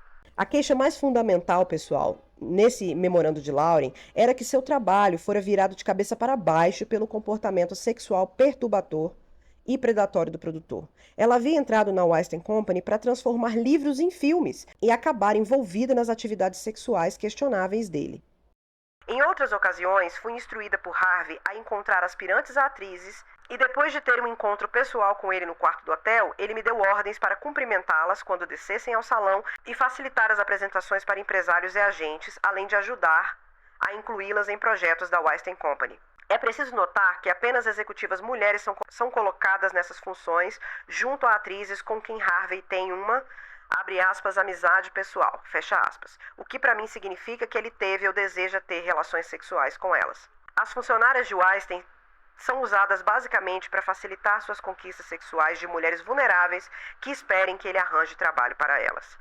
A investigação das jornalistas, gente, revelou que por anos os funcionários da empresa de Harvey Weinstein, especialmente os executivos homens, sabiam com provas os abusos cometidos por ele. Mesmo assim, não fizeram nada para proteger as vítimas ou impedir seus crimes. Só começaram a agir quando os escândalos começaram a afetar os negócios e os lucros. Nenhum deles teve coragem de denunciá-lo ou demiti-lo, nem mesmo seu irmão Bob Weinstein. Reinava um pacto de silêncio entre cavalheiros covardes que viam os abusos como meras indiscrições. A bomba vai ser lançada. Ainda no final de setembro de 2017, Laney Davis, um dos advogados da firma Harvey Weinstein, respondeu a Meghan, fora dos registros, que Weinstein fizera entre 8 e 12 acordos de confidencialidade pagos com supostas vítimas. Na sexta, 29 de setembro, Jodie e Meghan participaram de uma audioconferência com Lauren O'Connor e sua advogada Nicole Page. O'Connor estava aflita com a possibilidade do New York Times publicar trechos do seu memorando, já que ela nunca quis tornar o caso público e temia as repercussões. A advogada pediu que o nome de Lauren fosse omitido, mas como o documento já circulava internamente na empresa, as jornalistas decidiram citar o memorando, deixando claro que a autora não comentou o caso nem forneceu o material. Em 30 de setembro, Weinstein soube da reportagem e procurou o advogado Lance Mayrov, que recusou ajudá-lo, alegando que sua obrigação era com a empresa. Jodie e Meghan corriam para finalizar o texto, chegando fatos e fontes. Rose McGowan revelou que Weinstein havia tentado comprar seu silêncio por $1 milhão dias antes. Mas ela acabou ajudando muito as jornalistas quando as entregou um antigo acordo assinado em 97 dos $100 mil que ela tinha ganhado a indenização naquele episódio de assédio. Só que esse documento não tinha cláusula de sigilo, o que permitia que as jornalistas usassem o documento sem que McGowan sofresse nenhuma retaliação. Executivos como Mark Gill, ex-Miramax, também deram declarações expondo os bastidores caóticos da empresa. Em 2 de outubro, as repórteres, seguindo o protocolo do The New York Times, prepararam-se para apresentar as acusações a Weinstein, garantindo assim o seu direito de resposta. Apesar do risco de intimidação contra as vítimas, isso fazia parte da ética jornalista do jornal. As jornalistas alertaram suas fontes. Se receber qualquer ligação, anote todas as palavras. Qualquer ameaça precisa ir direto para o artigo. A única forma de combater essas táticas é expô-las. E aparentemente, Jodie e Meghan tinham bola de cristal, porque foi exatamente o que aconteceu depois. Algumas das testemunhas começaram a receber ligações e ameaças. Mas naquele momento, as mulheres concordaram em um gesto final de confiança. No momento da ligação, para contar os fatos a Weinstein, este estava acompanhado por 3 advogados, cada um deles mais experiente, famoso e caro do que o outro. Desde o primeiro momento da ligação, Weinstein mostrou quem ele realmente era e ficou interrompendo as respostas, decidido a saber com quem tinha falado e quem o traíra. Com a voz impositiva, áspera e insistente, ele usava a tática de repetir incessantemente a mesma pergunta, tentando tomar o controle da situação com uma enxurrada de interrupções, enquanto as jornalistas tentavam ler as alegações. Quem mais foi a público? Tem alguém que falou isso oficialmente? Por que não me dizem quem falou isso e me deixam responder? Durante a reunião com os advogados de Weinstein, ele passou o tempo todo gritando, ofendendo e ameaçando, enquanto seus advogados pediam pelo menos 2 semanas para responder à matéria. A editora, Rebecca Colbert, ofereceu apenas 48 horas. 1 hora após a ligação, a atriz Ashley Judd avisou que estava pronta para se identificar na reportagem. Seu relato abriu o artigo, encerrando com sua fala. Faz tempo que nós mulheres falamos sobre Harvey entre nós mesmas, e já é mais do que a hora de ter essa conversa publicamente. Na mesma noite, a advogada Lisa Bloom alertou Weinstein de que não seria possível impedir a publicação da reportagem. Mesmo assim, ele mandou apagar um documento chamado Amigas de Harvey Weinstein e tentou forçar funcionárias a assinarem declarações proibitivas. Acho engraçado ele ter um documento salvo, meu Deus, com a lista de mulheres. Assim, falta de prova não tem, né, gente? Meghan recebeu mensagem de um ex-funcionário, inclusive, afirmando que Weinstein ligou para ela 3 vezes naquela manhã, suspeitando que esta fosse uma das fontes. Na manhã de 5 de outubro, Laura Madden estava se preparando para uma cirurgia de câncer, quando ela contou para suas filhas o que viveu com Weinstein. E aí suas filhas começaram a contar casos que também aconteceram com suas amigas de assédio explícito. E isso fez com que Laura decidisse se identificar no artigo. Ela escreveu a Jodie: Percebo que estou na feliz posição de não trabalhar na indústria do cinema. Irei a público de bom grado. Então a avalanche começou. Várias mulheres começaram a procurar Jodie e Meghan após revistas como a Variety e a Hollywood Reporter publicarem prévias da reportagem. Enquanto isso, Weinstein mentia à imprensa, dizendo que não sabia da matéria do Times e afirmando: É uma história tão boa que quero comprar os direitos para um filme. Só Jesus na causa. Em paralelo, ele tentava intimidar Gwyneth Paltrow, ligando repetidamente para as repórteres e perguntando sobre ela e ameaçando. Por fim, o tempo de resposta acabou e os advogados enviaram respostas genéricas. Lisa Bloom negou acusações, sem especificar quais, e a declaração de Weinstein, por seu lado, era super contraditória, dizendo estar numa jornada de autodescoberta e lamentando os fatos, mas sem negar claramente os crimes. A falta de argumentos sólidos deixava evidente a sua culpabilidade. O artigo. Naquele mesmo dia, às 14 horas, somente meia hora após receber o direito de resposta do produtor e seus advogados, as jornalistas e seus editores finalmente publicaram a matéria. Harvey Weinstein comprou durante décadas o silêncio das denunciantes de assédio sexual. E esse título foi bem importante porque não se falava apenas do assédio sexual, mas sim de toda uma estratégia de uma infraestrutura enorme para comprar o silêncio dessas mulheres. O artigo publicado pelo New York Times começou com 3 relatos no Hotel Península, incluindo o de Ashley Judd. Depois expôs ao menos 8 acordos de cláusulas de confidencialidade e diversos casos documentados desde os anos 1990 até 2015, revelando um padrão de abuso e uma cultura de silenciamento dentro das empresas do produtor. A reportagem destacou: dezenas de antigos e atuais funcionários disseram que sabiam da conduta imprópria. Apenas alguns disseram que chegaram a confrontá-lo. Weinstein, então, só percebeu que a matéria havia sido publicada quando um assistente entrou no seu escritório avisando. A matéria saiu. Minutos depois, ele ligou para Jodie no Times, gritando com ela e negando tudo. Com 3.300 palavras, a reportagem causou uma crise imediata na Weinstein Company. Bob Weinstein e outros diretores se reuniram emergencialmente e muitos exigiram que Harvey fosse afastado e procurasse ajuda médica. Apesar da resistência inicial, Bob teria declarado: "Você está acabado, Harvey." Nos dias seguintes, a maioria dos diretores da empresa renunciou sem comentários. Isso evidenciava que todos sabiam dos abusos, mas preferiam proteger a empresa e suas próprias carreiras. A permissividade expressa nos acordos de confidencialidade e a omissão sistemática contribuíram para o colapso da empresa, no fim das contas. Ainda assim, Harvey tentou reagir. Com a ajuda de Lisa Bloom, que era conhecida por defender o direito das mulheres, planejou divulgar uma nova narrativa que, segundo ele, teria o apoio de organizações feministas, estratégia que buscava encobrir décadas de abuso com sua suposta atuação filantrópica. "Vai haver um movimento", disse Weinstein a jornalistas, e ele não sabia o quanto ele estava certo sobre isso. Essa foi apenas a primeira reportagem sobre Harvey Weinstein no The New York Times, e logo outras seguiram.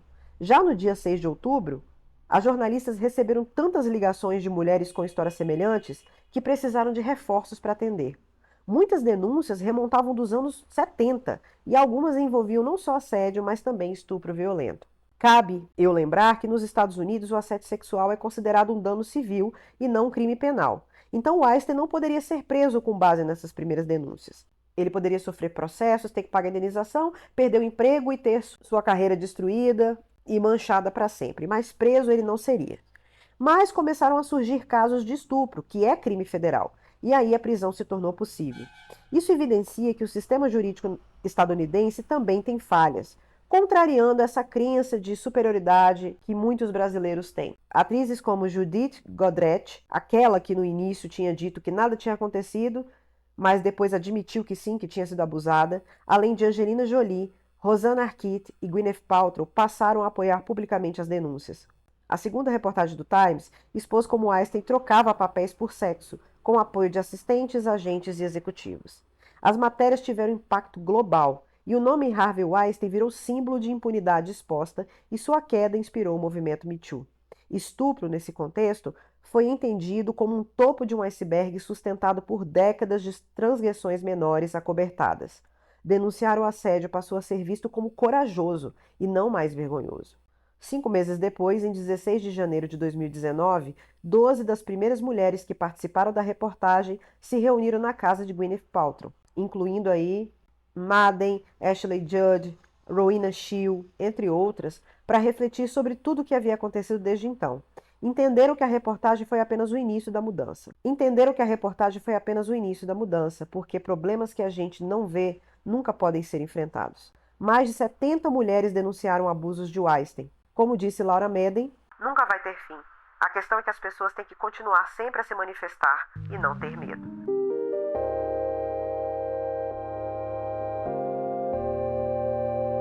Quem diria que elas chegariam, né? As consequências dos atos. 7 meses após a publicação da primeira matéria, as jornalistas estavam em um tribunal em Manhattan sendo testemunhas de um dos julgamentos envolvendo o produtor. Naquele momento, todos estavam esperando Harvey Weinstein, que passara amanhã em uma delegacia sendo autuado, colhendo impressões digitais e sendo registrado em suas primeiras mugshots.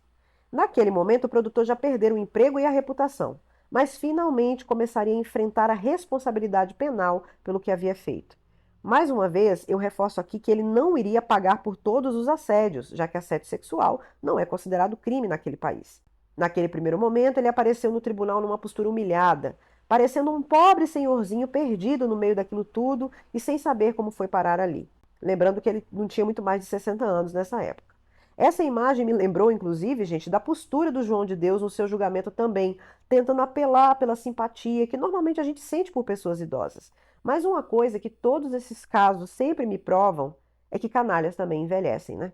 No tribunal, o Weinstein estava com os braços presos atrás das costas, com 3 jogos de algema para conseguir dar a volta no corpo e era conduzido por 2 detetives.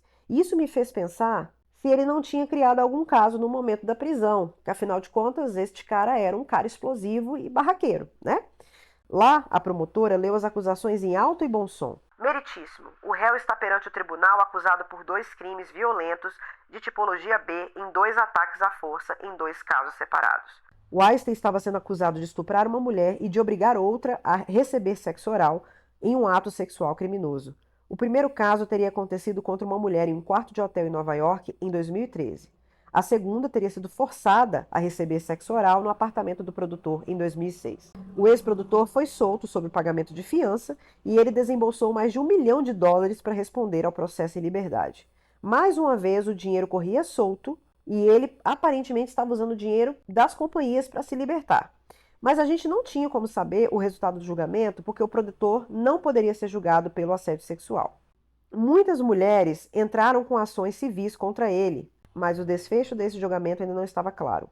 Algumas das outras denúncias criminais mais graves contra ele não foram julgadas naquele dia e nunca chegariam a tribunal porque já estavam prescritas, como casos que aconteceram na década de 70 e 80. Outras supostas vítimas decidiram que não compareceriam com as autoridades querendo se proteger, porque estavam pessimistas sobre as perspectivas de condenação e com medo de serem revitimizadas, o que é, infelizmente, muito comum. O interessante é que Jodi e Megan não haviam examinado a fundo as 2 mulheres que tinham feito as denúncias mais graves, já que essas apareceram depois da primeira reportagem. Essas mulheres estavam entre as dezenas de outras que tinham se manifestado depois da publicação do artigo. E aqui eu repito, dezenas de outras. O que se percebeu no final é que Harvey Weinstein era um predador sexual que tinha 50 anos de supostas transgressões e de desrespeito contra mulheres, mas finalmente ele estava sob a mira da promotoria. Nos momentos finais daquele dia no tribunal, apesar de ter pagado pela sua liberdade, ele saiu do tribunal com uma volumosa tornozeleira eletrônica e teve que entregar o passaporte. E agora vamos falar um pouco do julgamento em Nova York, que foi entre o ano 2018 e 2020. Em 20 de dezembro de 2018, Harvey Weinstein voltou ao Tribunal de Nova York, onde o juiz decidiu que ele iria a julgamento, mantendo todas as acusações. O pré-julgamento foi marcado para 7 de março de 2019. Em janeiro de 2019, Ashley Judd entrou com ação por assédio sexual, mas o juiz de Los Angeles rejeitou a queixa, alegando que não havia uma relação de trabalho estabelecida, o que seria necessário para a legislação da Califórnia entender que tinha sido um assédio sexual no ambiente de trabalho. Mas ela pôde seguir em frente com a acusação de difamação. Judd alegou que Weinstein arruinou sua carreira após recusar seus avanços, inclusive influenciando Peter Jackson a não escalá-la para o Senhor dos Anéis. Inclusive, o diretor chegou a dizer que isso foi verdade. Em agosto de 2019, o julgamento foi adiado mais uma vez para 6 de janeiro de 2020, após Annabella Sciorra concordar em testemunhar. Annabella Sciorra é uma atriz que acusou Weinstein de tê-la estuprado em 93, mas como o crime prescreveu, ela foi incluída como testemunha e não como vítima. O julgamento começou em 6 de janeiro de 2020. Weinstein, aos 67 anos, entrou no tribunal usando um andador. No segundo dia, ele foi flagrado usando o celular e quase teve sua fiança revogada. Sua defesa tentou adiar o julgamento, alegando impacto das novas acusações em Los Angeles, mas o juiz James Burke recusou. Em 22 de janeiro, a promotoria iniciou sua acusação, apresentando Weinstein como um predador sexual em série. A defesa, então, alegou que as vítimas mantinham contato amigável com eles após os supostos abusos e, por isso, os abusos não poderiam ter acontecido. O que, para mim, não faz nenhum sentido essa argumentação, porque, gente, o tanto de mulher que é vítima de abuso dentro de casa, de estupro marital e continua casada com o marido. Não necessariamente você sofre um estupro e, de repente, você vai passar a odiar a outra pessoa. É uma coisa muito complicada, muito difícil de entender. Duas vítimas foram centrais nesse julgamento. Mimi Haley, que foi a moça que afirmou ter sido estuprada em 2006 após ser atraída ao apartamento de Weinstein, e Jessica Mann, que relatou abuso em um hotel em Nova York de 2013. Ambas descreveram os ataques como violentos e traumáticos. As duas, inclusive, alegaram que após os ataques foram deixadas no chão, seminuas e desmaiadas como bonecas de trapo. Annabella Sciorra testemunhou em 23 de janeiro, contando que foi estuprada em 93. A defesa tentou desacreditá-la, afirmando que na época ela havia descrito o episódio como uma loucura que ela viveu junto com Weinstein. Mais uma vez, gente, em 1993, nem as mulheres às vezes entendiam que o que tinha acontecido era estupro. A Jessica Mann voltou a depor em 3 de fevereiro, mas sofreu um ataque de pânico após ser confrontada sobre suas motivações. Ela foi interrogada com tanta frieza e tanta crueza pelos advogados que ela acabou passando mal. Ela disse que cedeu ao Weinstein para proteger sua carreira. E aí a advogada de Weinstein rebateu com: "Você não tinha uma carreira para prejudicar."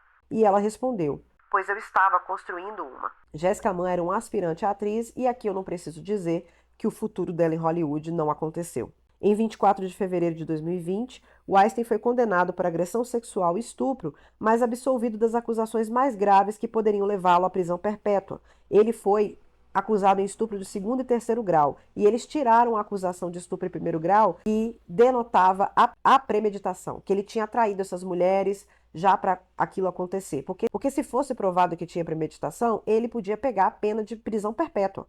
Só que aí nesse dia, em vez de ir diretamente para a prisão, ele foi internado no hospital Bellevue com hipertensão. E pouco tempo depois ele até sofreu uma cirurgia do coração. A sentença foi anunciada em 11 de março de 2020, porque nos Estados Unidos é assim, gente. A pessoa em um julgamento, ela é condenada ou absolvida, e se ela for condenada, vai ter uma segunda sessão onde o juiz vai decidir qual foi a pena. E nessa sentença ficou anunciada que ele iria cumprir 23 anos de prisão e não pegou prisão perpétua.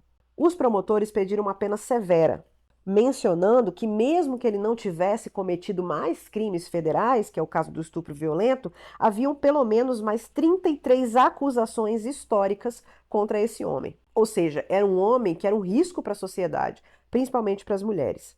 A defesa pediu pena mínima, exaltando os prêmios que ele teve como produtor e a genialidade que ele teve no cinema, um argumento que não convenceu o juiz nem ninguém, nem eu. Desculpem usar a expressão aqui, mas o que tem a ver com as calças, gente? O Weinstein, então, foi levado para o presídio Rikers Island logo após se recuperar dessa cirurgia cardíaca.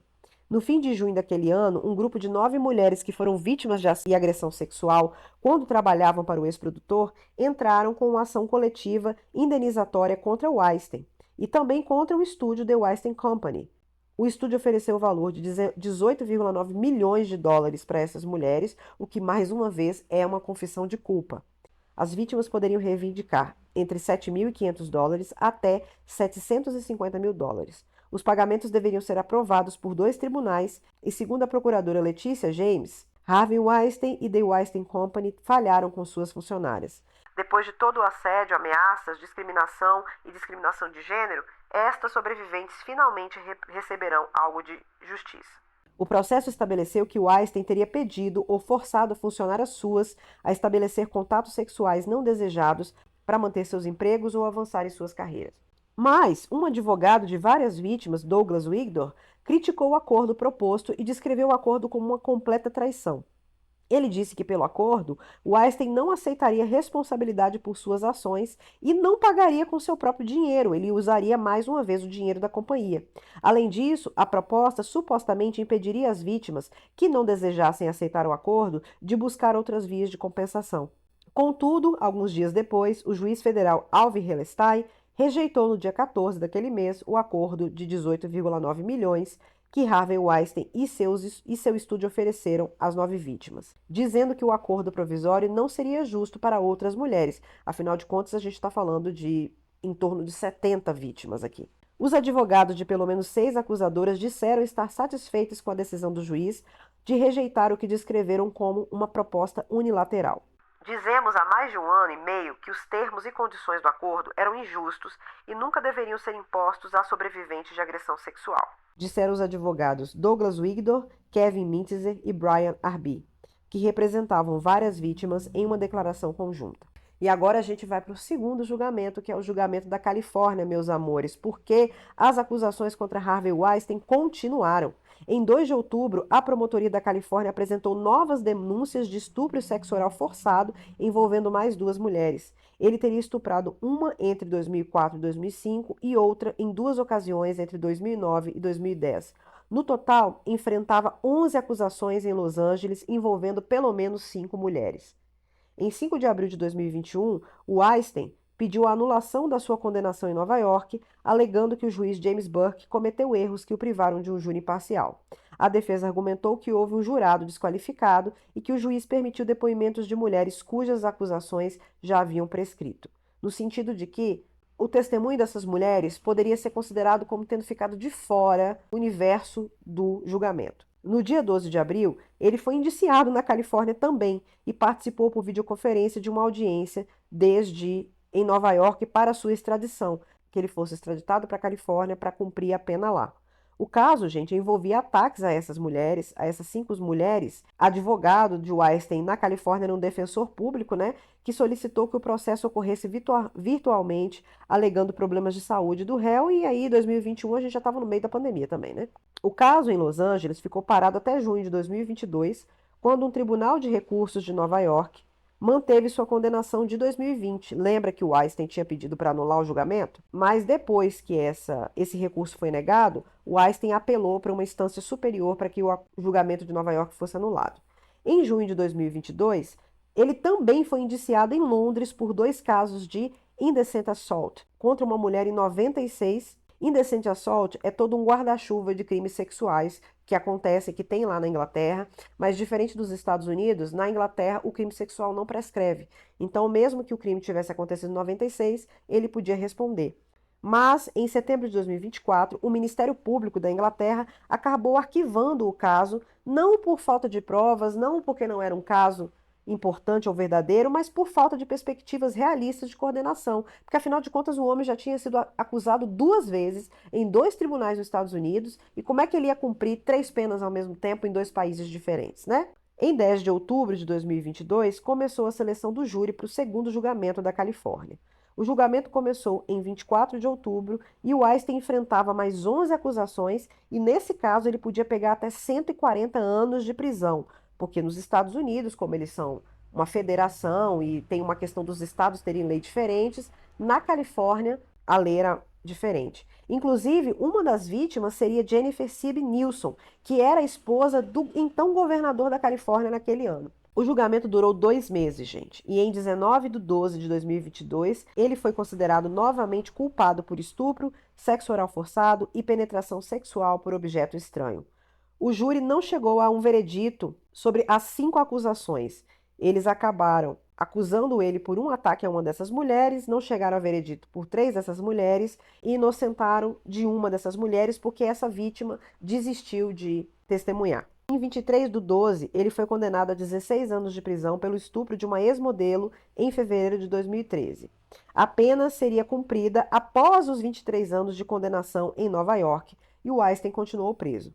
Em abril de 2024, o mais alto tribunal de Nova York acabou finalmente anulando a condenação do Tribunal de Nova York de 2020. O tribunal considerou que o juiz original comprometeu o processo ao aceitar esses depoimentos externos ao caso, ferindo o princípio da presunção de inocência. Como sempre, gente, é essencial garantir processos judiciais corretos, a gente garantir a lisura do processo, para evitar a punição de inocentes ou, nesse caso, a absolvição de culpados. Mas assim, ele não foi inocentado, o julgamento foi anulado e ele teria que passar por um novo julgamento. Mas uma questão foi importante. A anulação foi referente aos casos de Nova York, mas ele continuou preso porque a outra condenação por estupro aconteceu no Tribunal de Los Angeles na sentença de 16 anos de prisão. Na mesma época, Weinstein deixou temporariamente a prisão para exames médicos e passou por uma cirurgia cardíaca de novo. Segundo seu advogado Arthur Aidala, ele foi levado ao Hospital Bellevue, em Manhattan, e ele relatou: "Ele não foi bem tratado. Eles se recusaram a dar-lhe um gole de água, nem comida, nem pausa para ir ao banheiro. Ele é um homem doente de 72 anos." Os médicos do hospital planejavam realizar diversos exames antes de sua transferência de volta para Rikers Island. Ao final de outubro de 2024, Weinstein foi diagnosticado com leucemia mieloide crônica após uma série de problemas de saúde, e isso um mês depois da nova acusação sexual. Aparentemente, a partir do momento que Weinstein foi preso, a saúde dele realmente degringolou. E isso é perceptível pelo estado visível de fraqueza que a gente vê nas fotos, né? Em setembro, ele já havia aparecido pálido e frágil em uma audiência, se locomovendo por uma cadeira de rodas.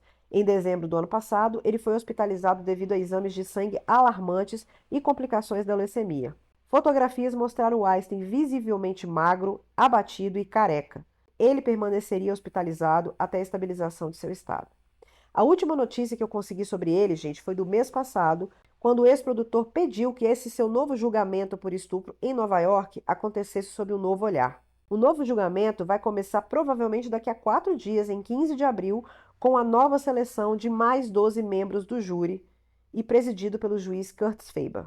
Acusação e defesa dessa vez concordaram em excluir termos que possam influenciar o júri, como sobrevivente ou vítima de agressão. Ninguém será vítima até que o júri tome a sua decisão, disse o advogado Arthur Aidala. E tudo será examinado novamente nesse novo julgamento. Por causa desse iminente julgamento, a última aparição pública de Harvey Weinstein foi em 13 de março.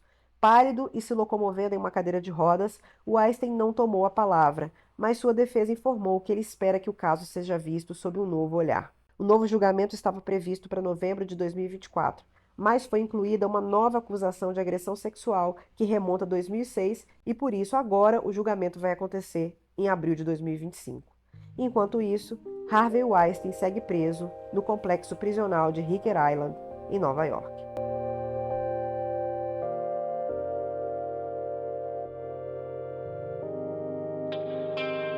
Este foi o Terror no Ar, um podcast quinzenal onde, às sextas-feiras, desenterramos os segredos que a sociedade prefere deixar enterrados. Não nos enganemos, o silêncio sobre esses crimes é cúmplice. E enquanto as respostas não vêm, seguimos, como fofoqueiros criminais, a cavar mais fundo, sempre à procura da verdade que ainda teima em escapar. Não se esqueça, a história ainda não terminou. Até a próxima sexta, daqui a 15 dias, quando as sombras se fizerem presentes mais uma vez. Esse episódio foi roteirizado, narrado e editado por mim, Winnie Pereira. Utilizei como fonte principal o livro Ela Disse, Os Bastidores da Reportagem que Impulsionou o Me Too, de 2019, que foi escrito pelas jornalistas Jodie Cantor e Megan Tuohy, e publicado no Brasil pela Companhia das Letras.